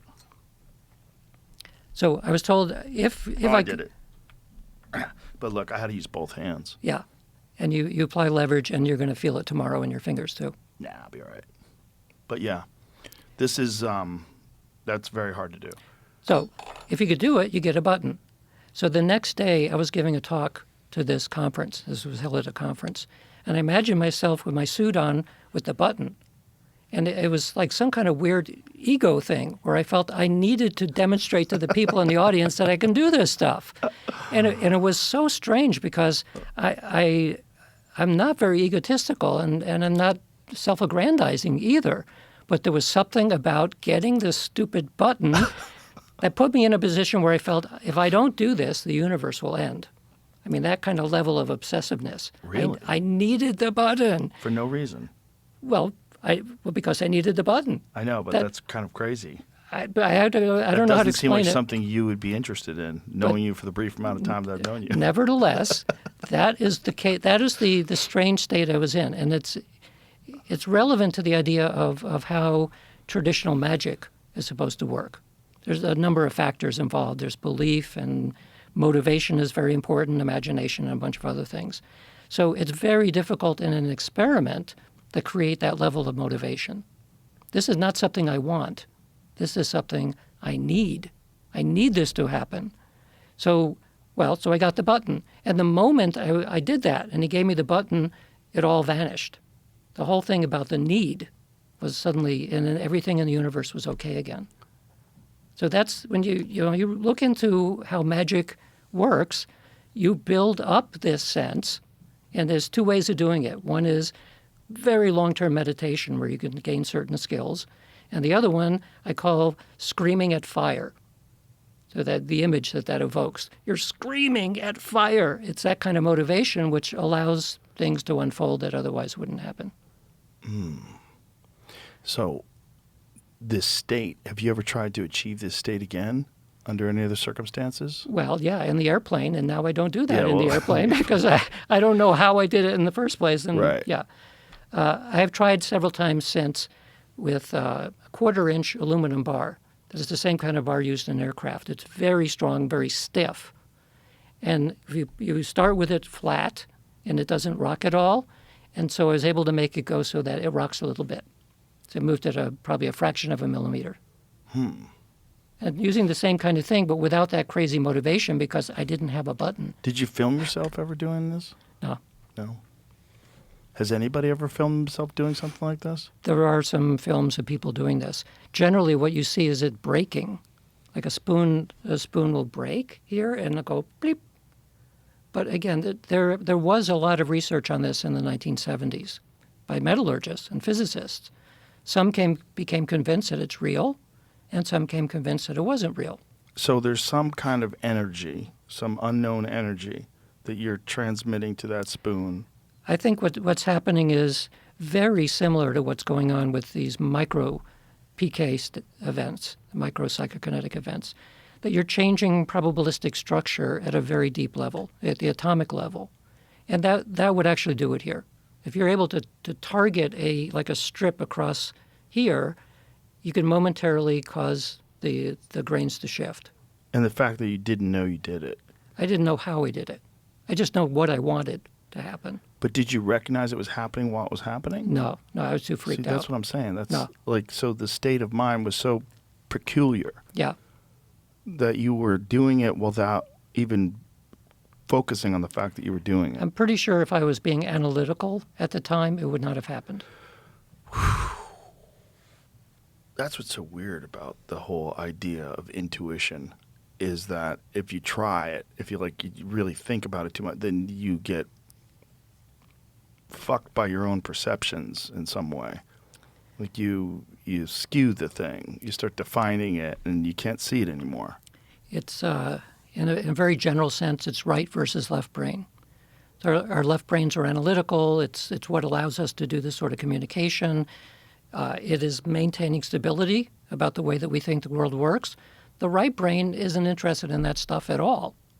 It's about form and function. That's where remote viewing and most psychic stuff takes place. And it's not simple as left and right brain, but it's generally a general idea. So the second level of our SciGenes test, so they're both published now. So the second one, we need thousands of cases and controls in order to do this right. Like if you're studying schizophrenia, what's the genetic basis? Use tens of thousands of cases, and they know the genes now as a result. We don't have money to do that. So we've got data from 23andMe and from Ancestry and those kinds of places that give you your exome. So it's not the full genome, it's a portion of it. And we had people fill out a questionnaire of what kind of experiences you had. And then we're able to do an analysis. Is there a correlation between the two? And the answer is yes. We found 212 SNPs. These are single nucleotide polymorphisms. So it's a piece of the genome. 212 correlated with these psychic experiences, one of which correlated with a probability of 1,000,000 to 1. So that one's probably a real thing. So what is that SNP associated with? You go into the atlas and you can say, well, what portion of the body is that involved in? And it's involved with a whole bunch of different things happening in the brain. So anybody who's listening who has $10 million to spare and wants us to figure out what is the rest of the story, we can do that because we have the technology now. Elon, you got some cash. Throw it at this thing. So do you, when you think of consciousness, do you think that we as individual biological entities are interacting with consciousness and with different levels of achieving like certain aspects of consciousness, some of it being genetic, some of it being life experience, education, training, but that we're just these individual biological entities that are tapping into whatever consciousness is?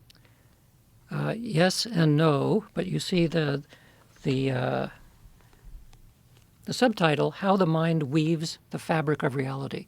So I'm viewing this as consciousness and the physical world are like a tapestry. They're both necessary for our understanding of reality, and they're weaved together. They're both part of it. You can't have just the physical world. Maybe you can't just have a consciousness world either. They're working together. So we are that.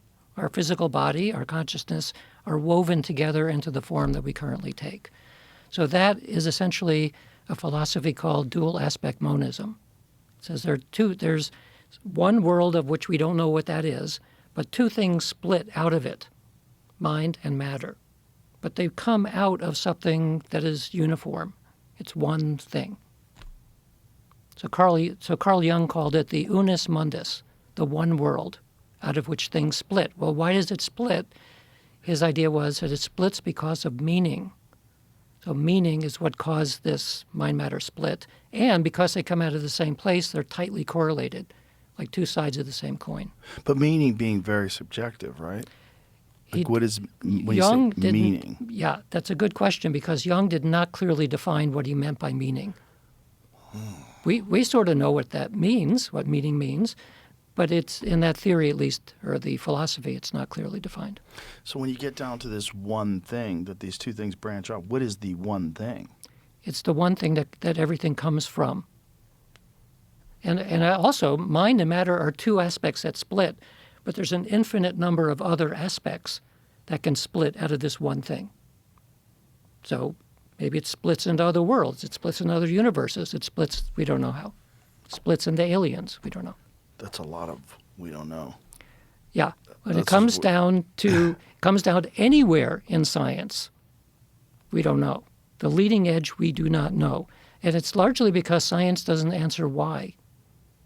We don't know why. Why does an electron have a certain charge on it? We don't know. That's the way it is. Science observes stuff and then tries to make theories to explain it.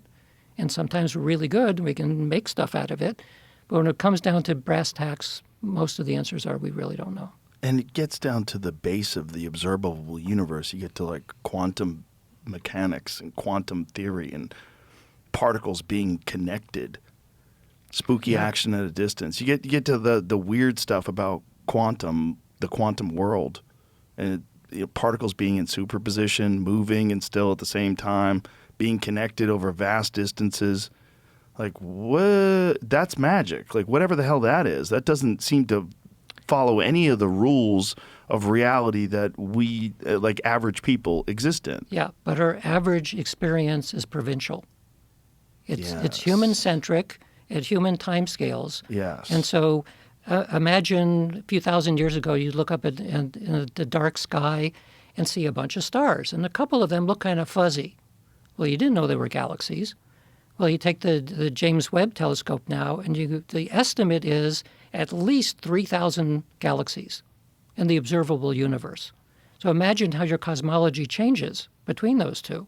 In one case, you're the center of the universe, and there's some smudgy stars, a few of them, 5 of them about. Now we know we are in the middle of nowhere in some gigantic universe with basically no understanding of the rest of it. Cosmology is changing day by day. So I gave a talk on this recently about how every time a new instrument extends our senses, whole new realms of reality open up that weren't even imagined before.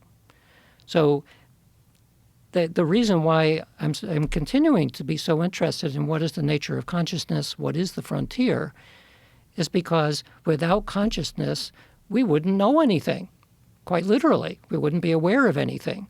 So in some respects, we are creating all of this. And so something seems weird because we don't have the senses yet to be able to actually experience it directly. God, it's such a fascinating subject. And the concept of consciousness interacting with things. Less than, yes, interacting, but more so that everything is built of it. It's like it's part of it. Right. So if you're It's not just experiencing it. It is it, in a sense. It is it. Yeah. If you go all the way to full-blown idealism, which is the philosophy that everything is consciousness, everything, the physical world emerges out of consciousness. That's idealism. It turns out that almost all of the founders of quantum mechanics were idealists, which is pretty odd when you think about it. Yeah. The most successful physical theory developed so far were people who are idealists who felt that everything ultimately was consciousness. Not only that, most of them were also mystics. They read very extensively in Eastern philosophy. They knew about mysticism. They were deeply into it, and that still is true for leading physicists today. Do you think there's ancient truths in all that, all the mystic traditions and all these different things that have existed in religious texts? And There is truth there that has been distorted by history and language, yes. And it doesn't help that I'm not going to pick on the Catholic Church, but religion in general has said, of course there's magic.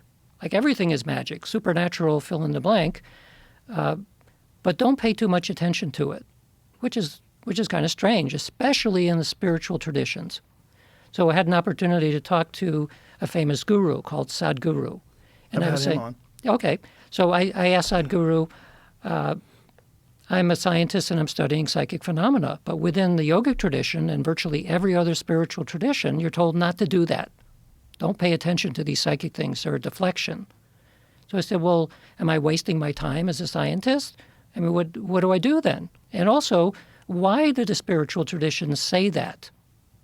And his answer was, imagine you're riding in a car and you've never ridden in a car before, and you like the feeling of the air, as it's going against your arm, well, it might rip your arm off if you go near a tree. So the underlying story is you're dealing with something which is so powerful you don't know what you're doing.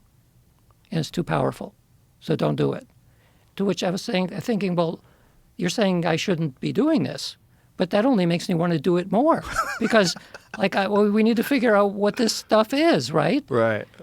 The idea that you should just ignore it is ridiculous. But that's what the spiritual traditions do. They say ignore it. Is that so they can maintain control? Well, So they can be the purveyors of knowledge and no one goes outside of that realm and questions the ideology? some of it is that, yes. Certainly within Catholicism, Christianity in general. Yes, don't do that. It's written into the catechism. Like, don't do this magic stuff because it's demonic. I mean, that's kind of beaten into your head for a long time. Where did that come from? Why demonic? Because of the potential for it going wrong? Because it's not within the bounds of the church. That's it. Yep. Everything else is demonic, and it will get you.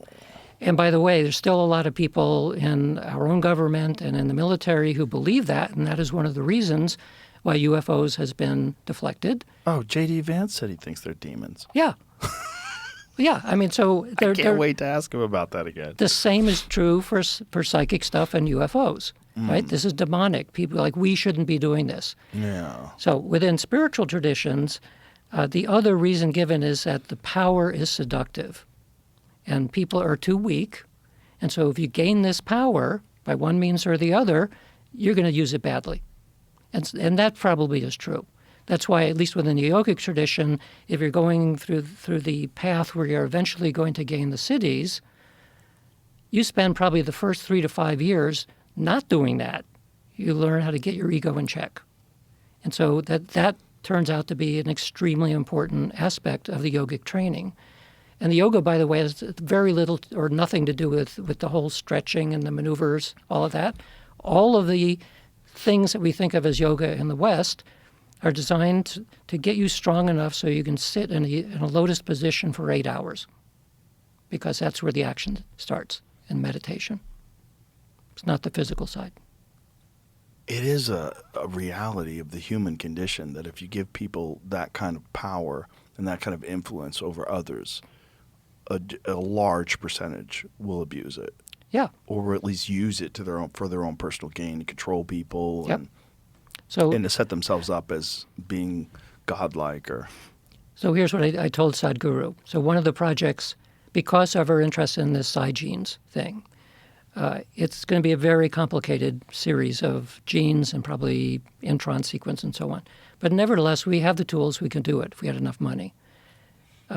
Setting aside the issue about ethics, about whether or not it's a good thing to do, 7 years ago, a couple of colleagues and I formed a company called Cognigenics to see if we could use genetic engineering methods to do something like that. Could we significantly enhance perception and cognition and memory and all of that stuff so that you don't need to be a monk going into a cave for 30 years, but you can take a genetic edit and kind of get there quickly. So again, setting aside for a moment the ethics and the power seduction and all that, is it possible? And we now think it's possible because we've developed an intranasal delivery method for RNA interference. You shove it up the nose, you snort it up the nose, it gets into the brain, and it downregulates certain receptors. Is it a one-time treatment? It's a multi-time treatment because it's RNA. So our RNA will last for a while, and then months later you'd have to re-up it. You can do it as a one-time. So you could literally blast something up your nose and it'll affect your ability to do this stuff. In principle, for psychic things. Yeah. But we see that that's far in the future. What we're doing now as a company is addressing dementia. So we're looking for ways of how do you fix memory loss, especially short-term memory loss. It is related to certain receptors. Turns out to be the same receptors as in psilocybin, 5-HT2A. We can downregulate them. You saw that study where that article recently about a woman who was I believe she had dementia, but she couldn't speak anymore. She took 5 grams of psilocybin mushrooms, and all of a sudden she could talk. Yeah. So this is doing that without the hallucinations, and much, much longer. Psilocybin will get in and out of your body pretty quickly.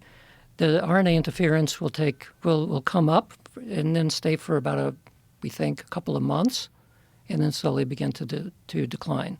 And so you would need to take this treatment, this intranasal treatment, probably every 2 or 3 months. And we don't know about the dosing yet. We've done studies with mice and rats and now with monkeys, so we know it works in a primate brain. The next couple of steps. When they do the studies with monkeys, what happens? Well, there are two things that you look at. Well, first of all, you want to make sure that it actually gets into the brain. So you do a radioactive tag on the compound itself and then use a PET scan, it's a positron emission tomography, and you can then see, does it actually get out of the nose and go into the brain? The answer is yes. We can track where in the brain it's going. We mainly want it to get down to the limbic system because that's where the hippocampus is and where memory is encoded. And we know from our studies with mice and rats, you get 100% improvement in memory in mice and rats that are either aged or normal. So a normal mouse will get 100% improvement in memory. Exactly at the same time, they'll get a almost 100% reduction in anxiety. So as you think about a treatment for dementia patients get very anxious. So you want to calm them down and improve their memory. This does both in one shot. Wow. Yep. And what does it do to regular people with no ailments? We don't know yet. No one's tried? Well, we don't have permission from the FDA to do clinical trials yet. Wink, wink. If you ask the people, Someone must have done it. No, we haven't tried it yet. Not a single person has said, shoot it up my nose? That would admit it. No. Oh, that would admit it. Yeah. Yeah. That's my point. Yeah. So it actually has pretty much the same effect as psilocybin, but it is only doing this one receptor. Because when you take psilocybin, there's all kinds of things going on, which is one of the reasons you get hallucinogenics. So we wanted to do this for people who probably wouldn't take a hallucinogen. It would probably come on faster and it would last a lot longer. And for some cases, like if somebody was terminal and they're losing their memory, you can make this a permanent edit as well. I wonder what would happen if you combine the two. Which two? The RNA and psilocybin. Well, once we get this approved, we'll have you do it and see what happens. Yeah, let's find out. Yeah. Yeah, well, yeah. I'll come back and quit the podcast immediately. I'm like, I've got other things to do. Yeah. No, this would only last for a while. I mean, we're specifically making it temporary because if somebody had a bad trip on it, essentially, it'll eventually go away, and so it's not a big deal. But if you continue to do it, like brushing your teeth. Yeah. Well, so one of our concerns is that because this is going to improve memory, if a normal person who doesn't have dementia, would it be something that kids are going to try to just snort all the time? Right. So it's like Ritalin, that would not be good. So this would almost... Or would it be awesome? Let's put it this way. It probably will not ever be OTC. You're not going to be able to buy this at the drugstore. You'll have to be prescribed. You have to be So prescribed. you have to find a dirty doctor in Tijuana. You also you will need a special kind of delivery system. So when you think of a nose spray, it's atomizing the stuff. It gets down in the lower nose. In order to get it into the brain, you need to shoot a stream all the way up to the back. It's like the cleft right up here, and just beyond that is a bone that separates it from the brain. Our compound gets through that bone. Whoa. So, and it has all to do with how big is the compound. Right. So similar to like if you snort cocaine, it'll get in there, it gets in your brain because it's a certain size. But you can imagine if this just becomes a performance-enhancing substance that normal people take, you know? That could very likely happen. Yeah. Wow. Yeah. So I mean, we're being very careful at this point. We have people on board who are ethicists to say, because we're talking about enhancing human performance and human cognition and perception. Can we enhance it all the way out into extrasensory perception, ESP, meaning psychic stuff? We don't know, but as I said, once we find what the polygenetic trait is... It's the story of the lady who did the mushrooms. Yeah, so the case study published in Frontiers in Neuroscience, researchers focused on an 80-year-old Japanese-American woman with Alzheimer's. Her condition had declined over the last decade and was reduced to urinary incontinence, speaking in single syllables, and dependence on caregivers for mobility and support.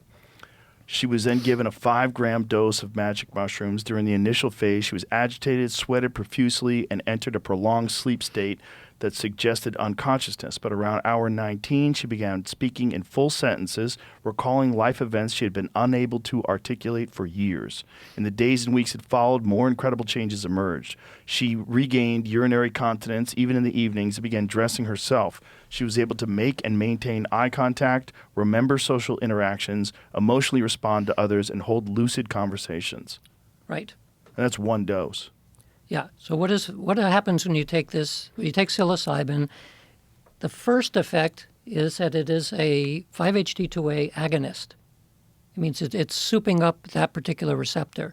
But the brain notices that, and then it downregulates. You see what it says here? A subsequent 3-gram dose of psilocybin was given to the patient and was followed by increased verbal expression, humor, and greater walking agility. Yep. Miraculous as the mushrooms may seem, the study authors note that the patient's improvements were temporary and psilocybin did not reverse the disease as her neurodegeneration remained. They did not specify exactly how long the improvements lasted. However, the research does demonstrate that some function believed to be irrevocably lost to late-stage dementia may not be gone but merely inaccessible, and that a mushroom trip has the potential to recover it, albeit briefly. But it sounds like this would be even better at that. Well, this has the hallucinatory part in the beginning. The reason why we think this works and the reason why we're doing a downregulation of 5-HT2A is because when you take psilocybin, it soups it up. It's an agonist. It makes it more expressed. That's when all the hallucinations and stuff happens. Then the brain compensates, and it starts pushing it back down. So it starts suppressing 5-HT2A. We're doing that directly. So we would guess then that if the reason why this happened is because of the reduction of hyperactivity, which is what involved with neurodegeneration, that it would happen immediately. So you don't need that initial push that you're starting right from the get-go with a reduction in this 5-HT2A. God, that would be a phenomenal game changer for people that are suffering from this. Yes. And also the same platform that we use to deliver this particular compound can be used with lots of other compounds. So the more that psychiatry learns about neurodegeneration and about memory loss and all that, we can just change the compound and change the receptors. So, yeah, we can do it now. Wow. Yeah, so this now links back into the Institute of Noetic Sciences PsyGenes project, which launched this thing. So we're launching it in a very pragmatic way, which could help a lot of people, keeping in mind that we can go into a place where we're beginning to enhance people. That's going to take a while to get there. And again, we think carefully about, is this a good thing or not? I think Of course. Why would it be a bad thing? I think it's a good thing. What would be the bad part of it when you try to look at it in worst case scenario? What I have in mind is every time a new technology came along, people think this is the best thing ever. Like I met the guy who developed trans fats, who thought he was going to help a lot of people because then they wouldn't, fat wouldn't be so bad. Turned out to be really bad. Yeah. And so unintended consequences when we're developing new things. Are there side effects that have been observed? Not yet. It's partially because when you do preclinical work, there's only so many things you can infer about what a mouse or a rat is doing. Right. Now that we're doing monkeys, we do know that there were 2 monkeys in our test that were very aggressive. You get clear near them, they'd bare their teeth. They don't want you to deal with them. They took the compound, and then they were chill. For 2 days afterwards, having a single dose, those 2 monkeys were no longer aggressive. So that's the anxiolytic effect. We could fix society. Yeah. Yeah, it's a nasal spray. Can you imagine that? Yeah, just give it to everybody and everyone just gets along? Well, I mean, you probably need permission right, to but do I mean, that. if you just told people that this is available and we don't no longer have to be in conflict with each other. That would be nice. And we might be able to connect with each other on some new realm. That would be very nice. Yes. Yeah. And so I mean, it sounds like the pluses way outweigh what potential negatives could be. we would need to figure out first what the unintended consequences are. I like how you think, like Yes. a real scientist. Yes, the brain. See, I'm thinking like a person's like, let's go, give it a shot. No, the brain always compensates. Of course. For any kind of drug, it Right. compensates There's no immediately. biological free lunch. No. So Right. something would happen and may be good, it may be bad. We don't know yet. Right, particularly for people that don't have a problem. Right. Right. Right. We're targeting people who do have a problem. Right. And so far, there's no treatment for it. I mean, there's a couple of things that are mostly stimulators, and they don't work that well. My dad died of dementia. I saw that happen. So I'm thinking if I can prevent that in anybody else, just to get short-term memory back, because my dad had 5 degrees, including a law degree, made his living as a graphic artist. So he was very intellectual, but had a very pragmatic kind of job. By the time he had advanced dementia, he could no longer watch TV. And I said, well, why not? He couldn't track what was happening in a show. He couldn't listen to audiobooks. I mean, that's not What a good. terrible thing for someone who just relies on their mind. Yeah. So I rely on my mind. Yeah. I would take this stuff in a second. I bet you would. If there's something like that started to happen. So yeah, I'm thinking ahead. Yeah. So if we have time, I'd like to explain one other experience that I had, which led me into thinking more about magic. Can This I is- ask you one more question about this? Sure. If you developed some sort of a compound that gave real psychic ability, like something that was just undeniable, you could literally communicate with people, and you found out that this is something that you could give people as a supplement or some sort of a medication, what would you do with that information? Would you pause? Yes. Yeah. Yeah. I would pause for the same reason that Sadhguru said this is not a good idea. Because, like I told him, we were doing this research on telepathy. We might be able to make people super telepathic. He said that would be a bad idea. Why?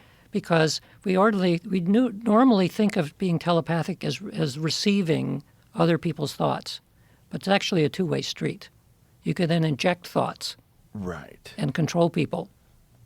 Yeah. And he said that would be such a seductive power for most people that unless they had significant training beforehand, you don't want to do that. Significant training, like you were talking about the monks. Ego out of the way. Yeah, go through meditation. And one of the reasons why I'm interested in the noetic sciences in general is that when somebody has an experience, whether it's psilocybin or some other method, oftentimes there's a personality transformation. The personality transformation is like the positive side of PTSD. Like their mind is blown, they become pro-social, which is the fancy term meaning they suddenly become compassionate. They become more interested in service. They want to help others. They could have been a complete jerk beforehand. Right. Something changes, and it changes in a flash, and it sticks.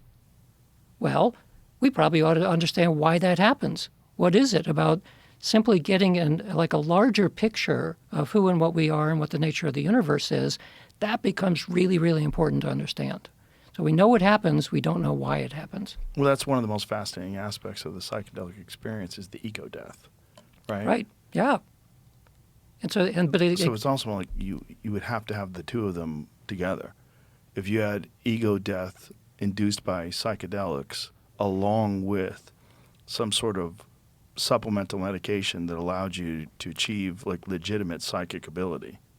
Yeah, I see. You really want to do this. I'm fascinated by it. Yeah. I would be weird. I would be weirded out by it for sure. I mean, I don't know how I would function if I was the only one who had it. I don't think that would be a fun place to be. You would have to be prepared. Yeah, I think it would be a real struggle. Yeah, I mean, think about in the old days when there were mystery schools, like in ancient Greece and elsewhere. So everybody would get the drug. Right. They'd have this opening. Right. Some people would be opened and more or less stay open. But there was that drug experience that did an ego change. And so you may be right that you need to have some kind of a noetic whatever, in order to push the ego down far enough to realize that we are all interconnected. Right. It's all one thing. Right. And so Well, I think that idea has to get out there more. And I think it is more now than ever before. It's more of a common discussion that we're all connected. I feel like over the last few decades, that's much more acceptable to discuss this concept of us being all connected without being dismissed as being a kook. Yep.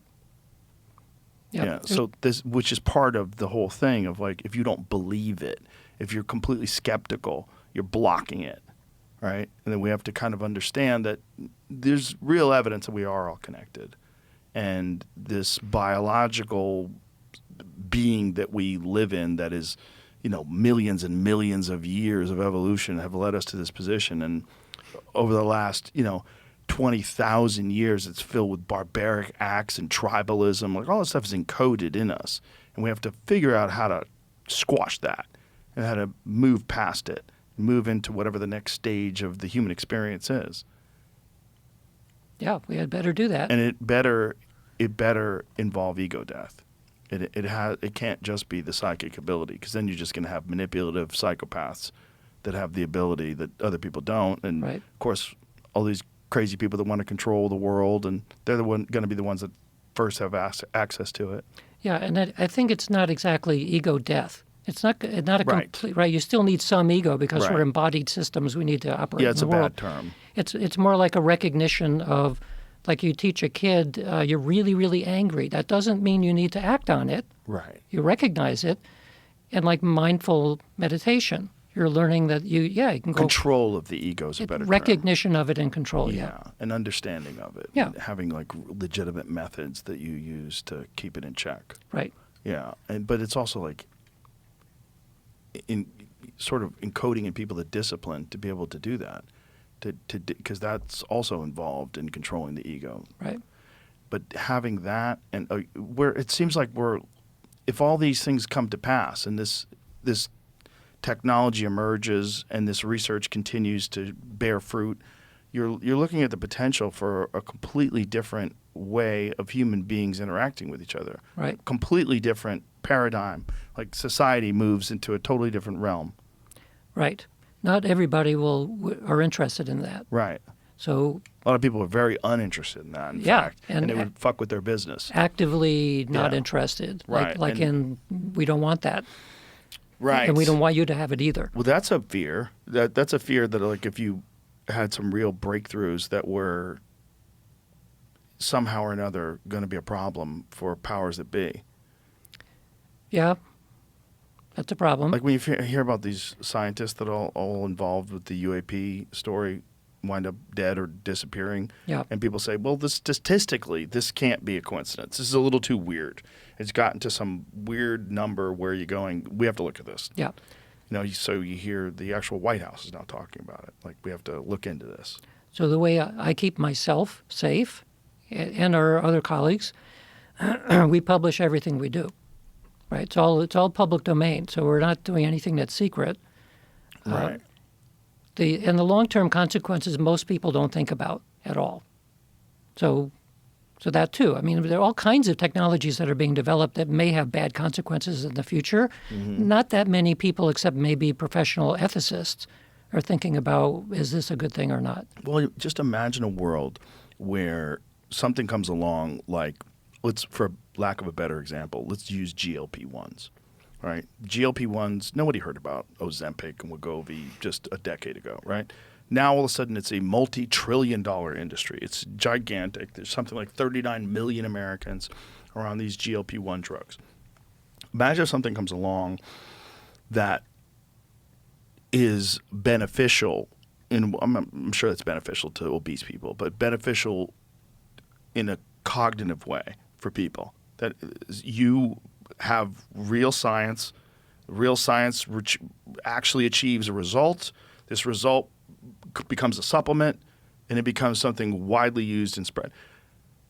Imagine the forms of control that are used by society, but that are used by governments, that are used by mass media, that are used by corporations in order to pass whatever regulations they want. When you see politicians talking, when you see the real agenda behind it, all of it would evaporate. All the bullshit, all propaganda would be completely useless. You would enter into a completely new cooperative society where all the parasites and psychopaths and sociopaths would literally be exposed, and you'd have to deal with them. Yep. You'd probably be terrified to realize how many of them are in control of so many institutions. Yep. And how much of what you've been told is complete horseshit. How many nonprofits are a scam? How many different things that are happening are just happening in order to maintain control? That's why you can't do this overnight. Right. Right? So the justice system would be totally different. Right. Politics would be everything would be totally different. Economics, Yes. everything. Yes. Resources, everything. So there is a TV show kind of with this plot now, the one called Pluribus, Yes. right? The science fiction show, which I think is doing a great job in illustrating then that people. But it's a nightmare. Well, people who are involved in the hive mind. Yes. It's like suddenly everything is fine. Yeah, I don't like it. I like the lady that gets drunk and yells at Well, everybody. because it's a nice story. It's like It's more recognizable. It's yeah, human. That's she's us. Yeah, basically. she's us. Yeah, but and of course there's stories like the Borg in Star Trek, and Right. and the way of hive mind is portrayed is horrific. Right. Why? Because it's ego dropping. That's why. It also eliminates creativity, individual We don't- expression. we don't know that. We don't know. Right, that. But because we think of it in the show. It does. In the show, everybody just becomes a worker.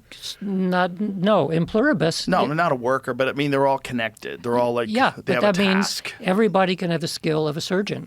Everybody, right? So you have a bunch of naturally creative people out there. Well, they all have it now. Right. That's Right? that's the glass half full version of it, right? Yeah. Right. So would we collectively even be more creative? Right. If instead of, asking perplexity a question, you just ask the universe a question. You ask the collective. You ask the collective Yeah. how to fix a carburetor. Yeah, and then you know how to do it. Yeah, so I mean, it's from a point of view of efficiency and peace and all that stuff, I think it would be great. Well, it's also, people have to look at it this way. Just what you have now by having a phone and being able to, like I said, just ask perplexity any question on human history, any question on mathematics, coding, anything. It gives you all the available information instantaneously in your phone. Right. If you just said that to someone 30 years ago, they would say you're fucking crazy. Yeah. You look at all the depictions in science fiction about the future, none of them involve the internet. None of them involve phones. None of them involve devices that you carry around that have 24 hours of fucking battery life that can essentially do whatever you want. Take pictures, make videos, record audio, download movies, watch them instantaneously. You could fucking do anything in these things. Right. And we're just accustomed to it. It's just normal. Imagine a society where this technology that you're developing, imagine this, you continue this research 10, 20, 30 years. What do we have? What does this look like? What does you and me even talking look like? One of the reasons why I insist on doing these things in person, because I think it's a very different experience. I just intuitively, it just feels different when someone's in the room. When you're having a conversation with someone in the room, I've had great conversations with people through Zoom, like with Edward Snowden. When we do podcasts, we have to do it that way for obvious reasons. But there's something missing. People, when you and I are talking right now, there's something else going on. Our minds are connecting, and we're connecting somehow with all the people that are listening. There's this weird thing that happens, and it happens when people are in proximity to each other, when they're right in the same room with each other.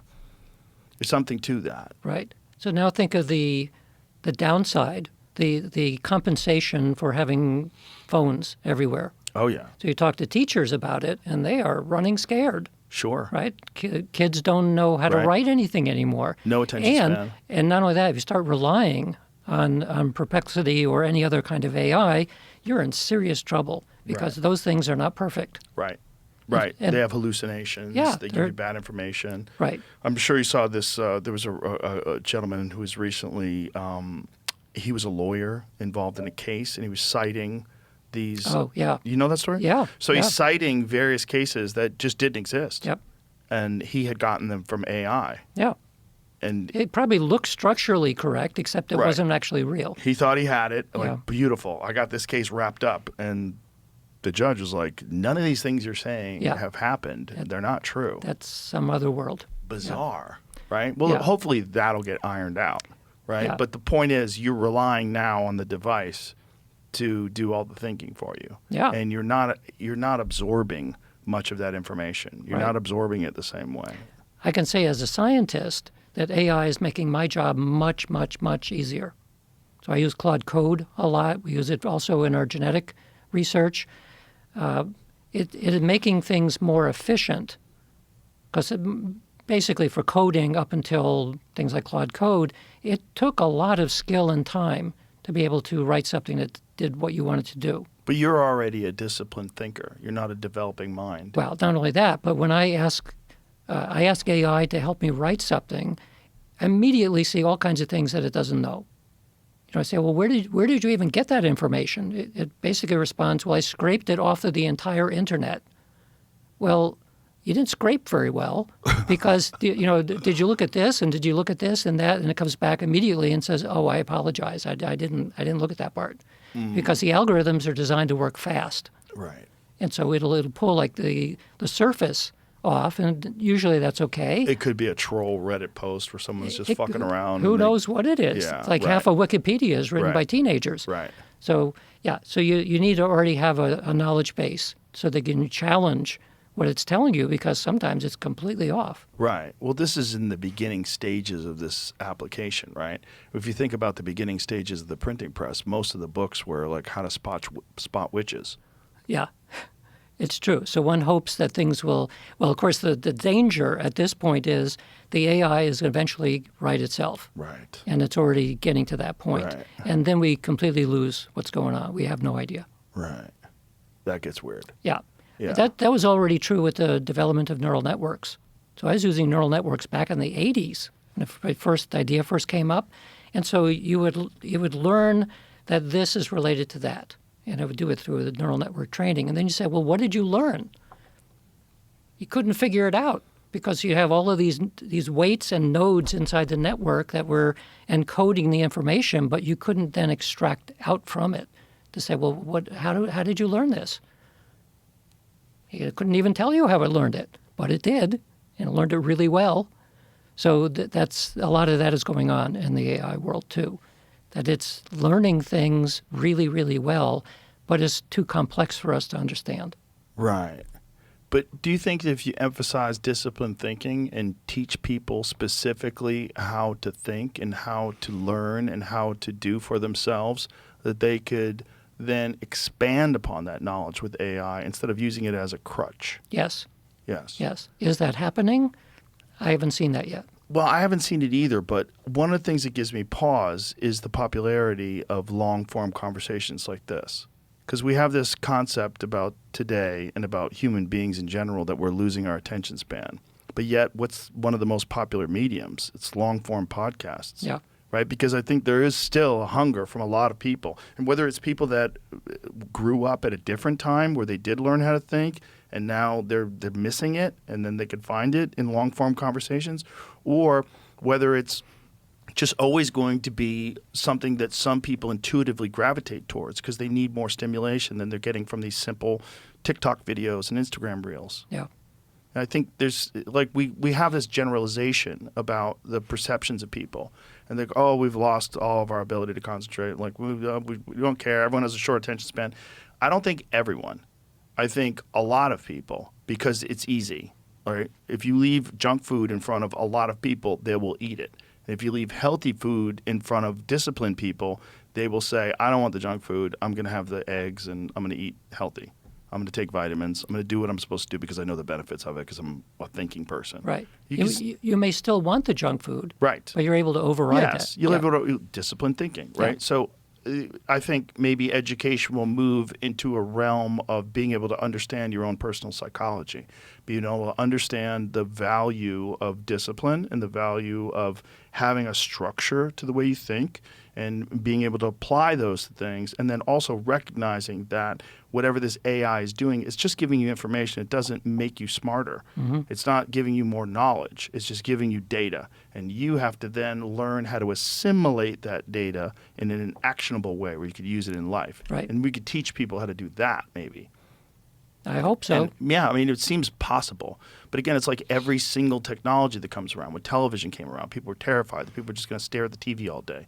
And a lot of them did. They do, yeah. A lot of them did. But also television, which led to the internet. Well, yeah, it's definitely distracting people. Yeah. But also, we have more access to information, more of an understanding of so many different things than ever before. And you have the ability to have a conversation like this. Right. A 3-hour weird conversation about a very esoteric subject. It's not that weird. No, I mean, it's not weird, and it's cool. It's different. It's exciting. So- I mean, for the people that are interested in this kind of conversation, this is like food for them. You know, they're like, oh, exciting. You know, I guarantee you a bunch of people will see this and see the description of it in Spotify and go, ooh, this is going to be a good one. You know, because there's a lot of people that have a hunger for interesting things. You know, I'm not a dooms guy when it comes to technology. I have a feeling we're going to sort it out, but I think it's going to be a bit of a battle, a bit of a struggle. It's a new thing, and exceptional people are always going to exist, and there's always going to be people that aren't going to be willing to just give in to whatever this thing is that gives them this crutch and just become a blob that just presses buttons to get information instead of thinking. I think people are always going to want to think. It's part of what's fascinating about being a person is learning new things, expanding your understanding of things. And just pretending you do is it's a party trick, but the real fascination is actually learning something that changes your perceptions. I think people are always going to want that. Well, I'm optimistic because humanity, at least our species, is extremely resilient. Yes. So all of us have some percentage of mutations, which is part of the resilience. I forget exactly, 11% or something like that. Every single person, even identical twins. That's why we can survive an asteroid hit, or that's why we can survive a mistake that happened somewhere. Yeah. So ultimately, I'm optimistic about it. I am too, but I mean, I look back at things like, you know, I mean, there's been moments in society, like you look at the pyramids, you go, okay, what happened? Where are those folks? They took off. Yeah. I don't know. What do you think happened? An asteroid, or I don't know. I mean, it could have been the Ice Age, right? We still don't know exactly how old the pyramids are. Right. So it may have been the Ice Age, and now they all moved to Africa, and they're Africans now. Yeah. Something definitely happened, some strange shift. And that's the question is how many times has that happened over the course of human civilization? We want to think of it as been this linear progression from caveman to where we are now. It doesn't seem to be accurate. No, I don't think so. But there's a lot of people, along with the same type of people that want to resist the idea, even if you have data, they don't want to look at it because they think it's nonsense. There's also a perception of that. Like, there's no way people were more advanced 5,000, 10,000, 15,000 years ago than they are now. That's not possible. Like, well, it kind of is. Yeah. It's not impossible, that's for sure. And there seems to be some very weird evidence in the form of 2,300,000 perfectly cut stones that point to true north, south, east, and west that were put in place by the civilization that just emerged out of nowhere with this ability. Kind of weird. That's kind of weird too, to pretend it's not and just write it off to, people were smart. Like, yeah, that's it. Seems like they knew some shit we don't know. They did something we can't explain to this day. Yep. Like, I don't know if I would be so confident as to be able to say that there's a linear progression from caveman to us. I don't think that's true. No. Hardly anything in the natural world is linear. Which just scares me if we fuck it all up right now and you have a nuclear war and there's only like 50,000 people left. Like, how long before we get to this position where we're trying to almost get past this again? Yeah. It's like it's rough adolescence. Yeah. And so it's true. How long do you need to take? Do you need 100,000 years of a high technology society? Maybe. Well, Right. where are we? Well, like 20 years, 50 years? Yeah. into it, and we're having a problem. Well, that's where things get really weird when people start talking about UAPs and these whatever these beings are, if they are real. Like, are they us? Are they us from the future that is coming back to make sure that we don't fuck it up and to sort of hold our hand through this experiment and just watch and observe on the outside in case things go horribly wrong, but allow all these mistakes to take place and allow this progression to take place and just wait it out? I'm a fan of Hal Puthoff's ultra-terrestrial idea, that these are not from the future, they're from the past. They just happen to be way more advanced than we thought. The past? Yeah. Like how far in the past? 1 million years, more, 100,000, something like that. It's because you think about convergent evolution. So when I was at UNLV, one of the places nearby was a ornithology laboratory, so birds.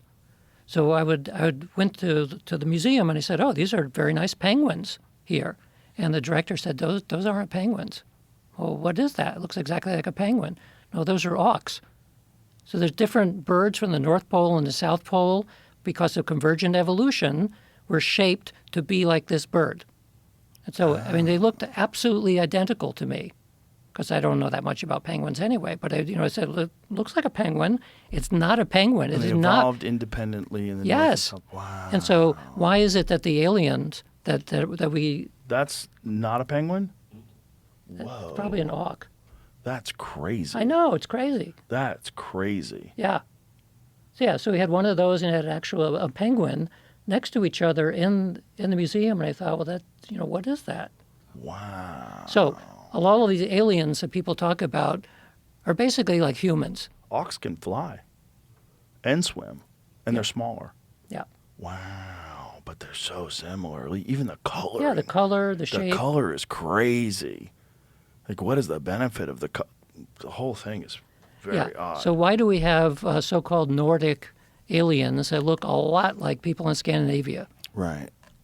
But you think either come from a planet that is almost exactly Earth-like, which is possible, I guess, or they've already been here. They've been here a long, long time.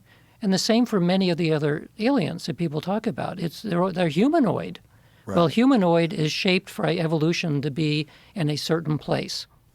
Because we're so well shaped by evolution that we can go outside on an average place, and even though there's only a couple of miles of atmosphere, we're perfectly fine. Are you aware of those examples of very bizarre heads that they found, skulls they found in places like Peru that don't have the sagittal suture, that have a brain capacity that's 30% larger than ours? There's some weird skeletons. Yeah, so Gary Nolan talked about this, I think. Mm-hmm. Yeah. Mm-hmm. Yeah. And there's real examples of it. These aren't theoretical. Like, you can find these skulls that have a larger brain capacity. And, they've attributed to a real practice of flattening heads, Right. of shaping skulls. That's a real practice. But the question has become, did that real practice emerge to mimic a type of creature that already existed? Yep. Because these skulls, see if you can find one of them, Jamie. They're very weird looking. Like, they're very weird. They're big. They're bigger than a normal human skull. They have more brain capacity, and it's an elongated shape. It's a different shape. This is not like a science fiction theory. This is not like an artist's rendition. This is an actual real skull that doesn't have the sagittal suture. No. That's the alien things.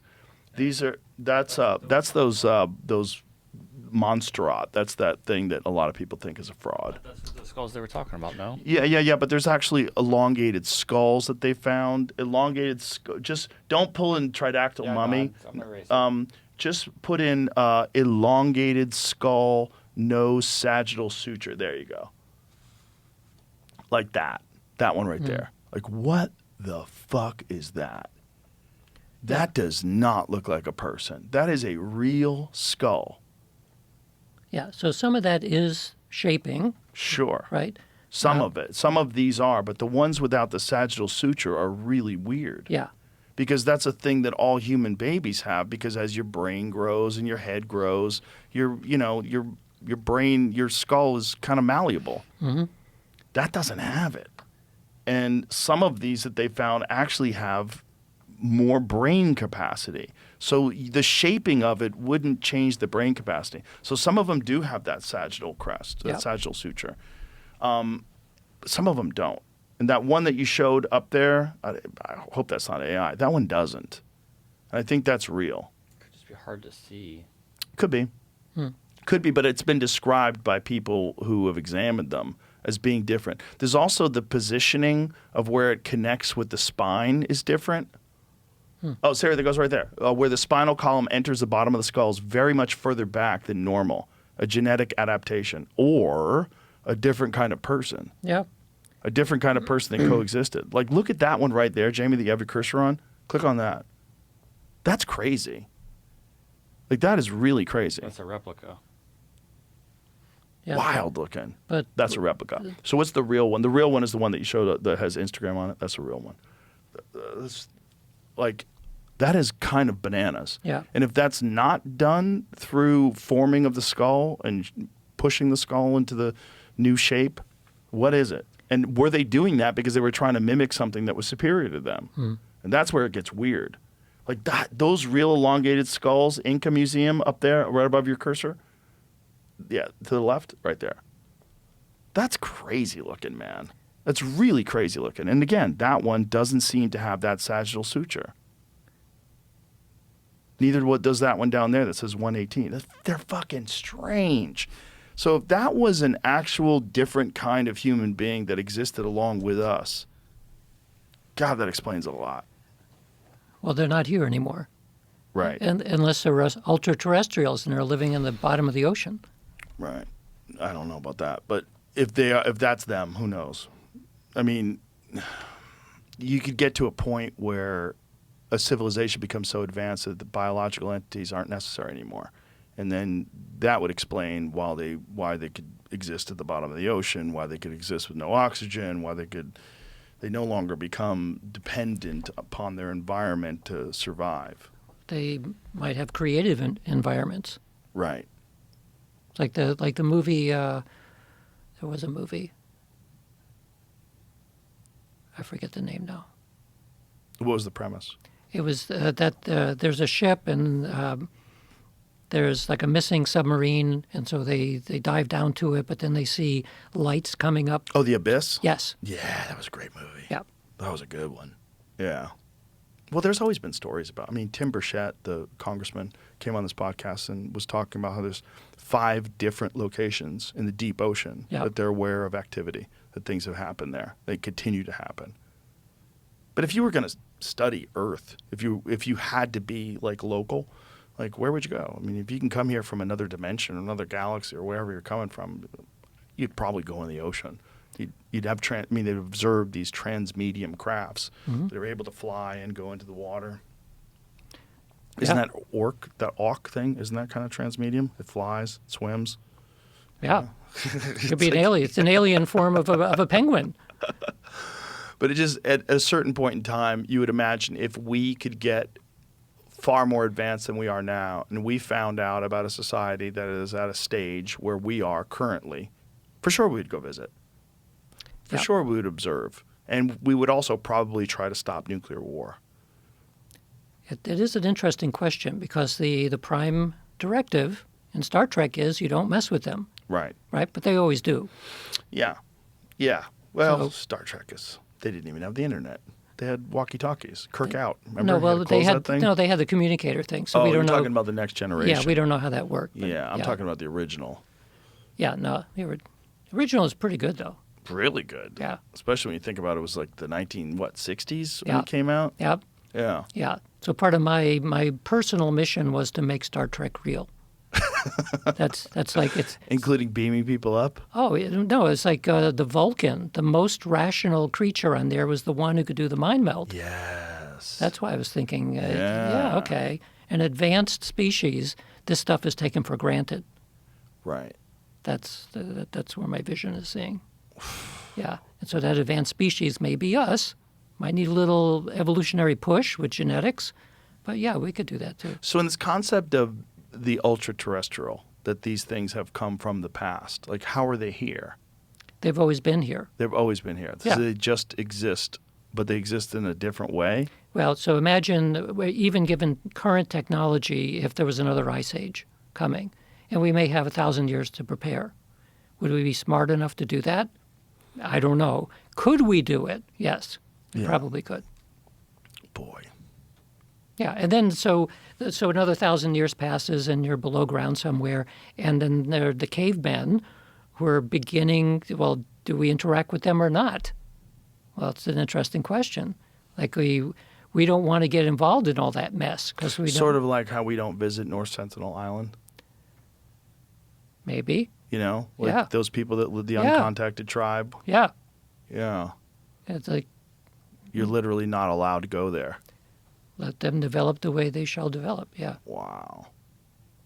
yeah, I can accept that. Well, there's if it turns out that there is some activity, that there are some things that we can't explain that are happening from deep in the ocean, we're going to have to come up with some sort of an explanation. If that is an actual intelligent species, or an intelligent life form, something, whatever it is, there's got to be some explanation for that. So the ultra-terrestrial one is just as good. Yeah, there's a an visitor. explanation for everything. The question is, A, are we smart enough to figure it out? And B, how long will it take? And both of those are complete unknowns. But that's yet another reason why I like the kind of work that I do, that you need to have very high tolerance for ambiguity, of which I do.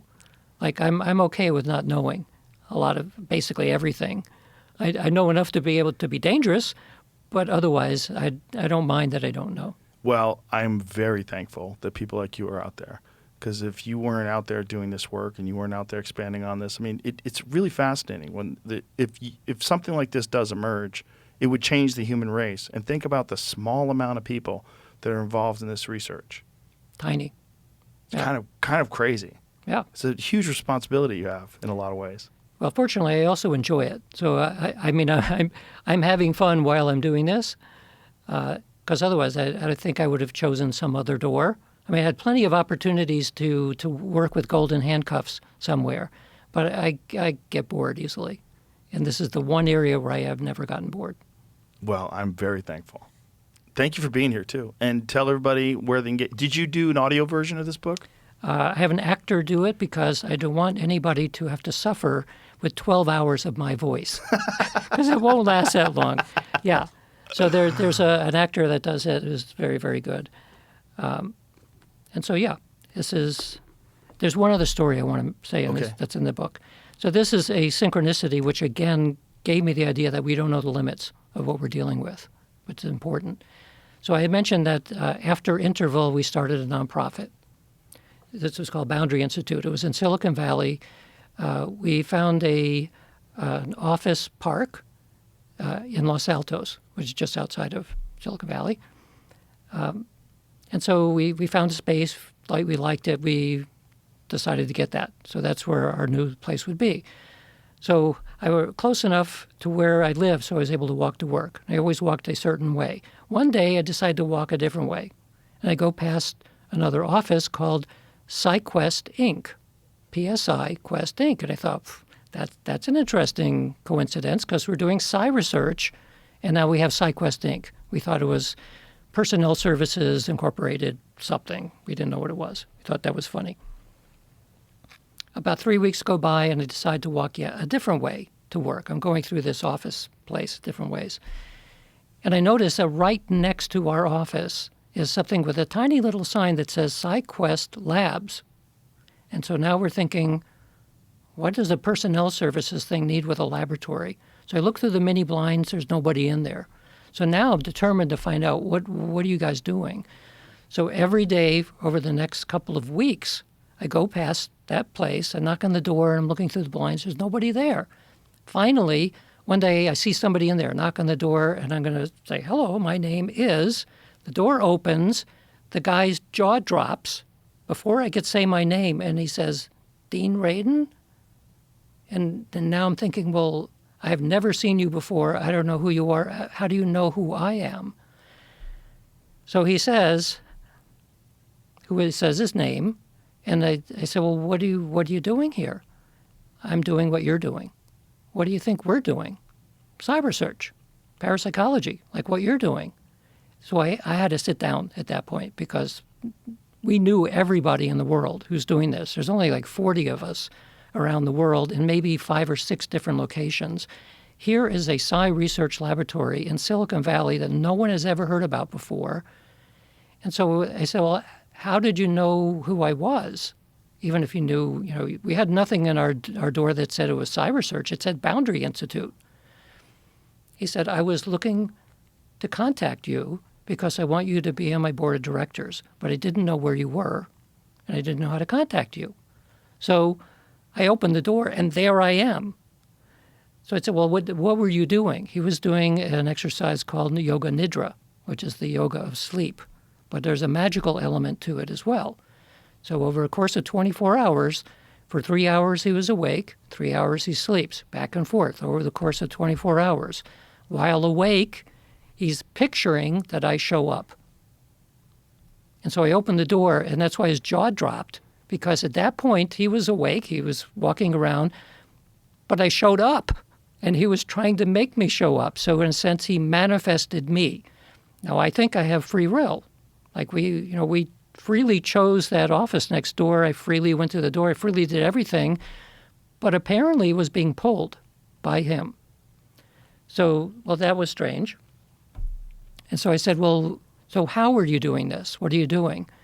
And so he gave me a tour of his laboratory.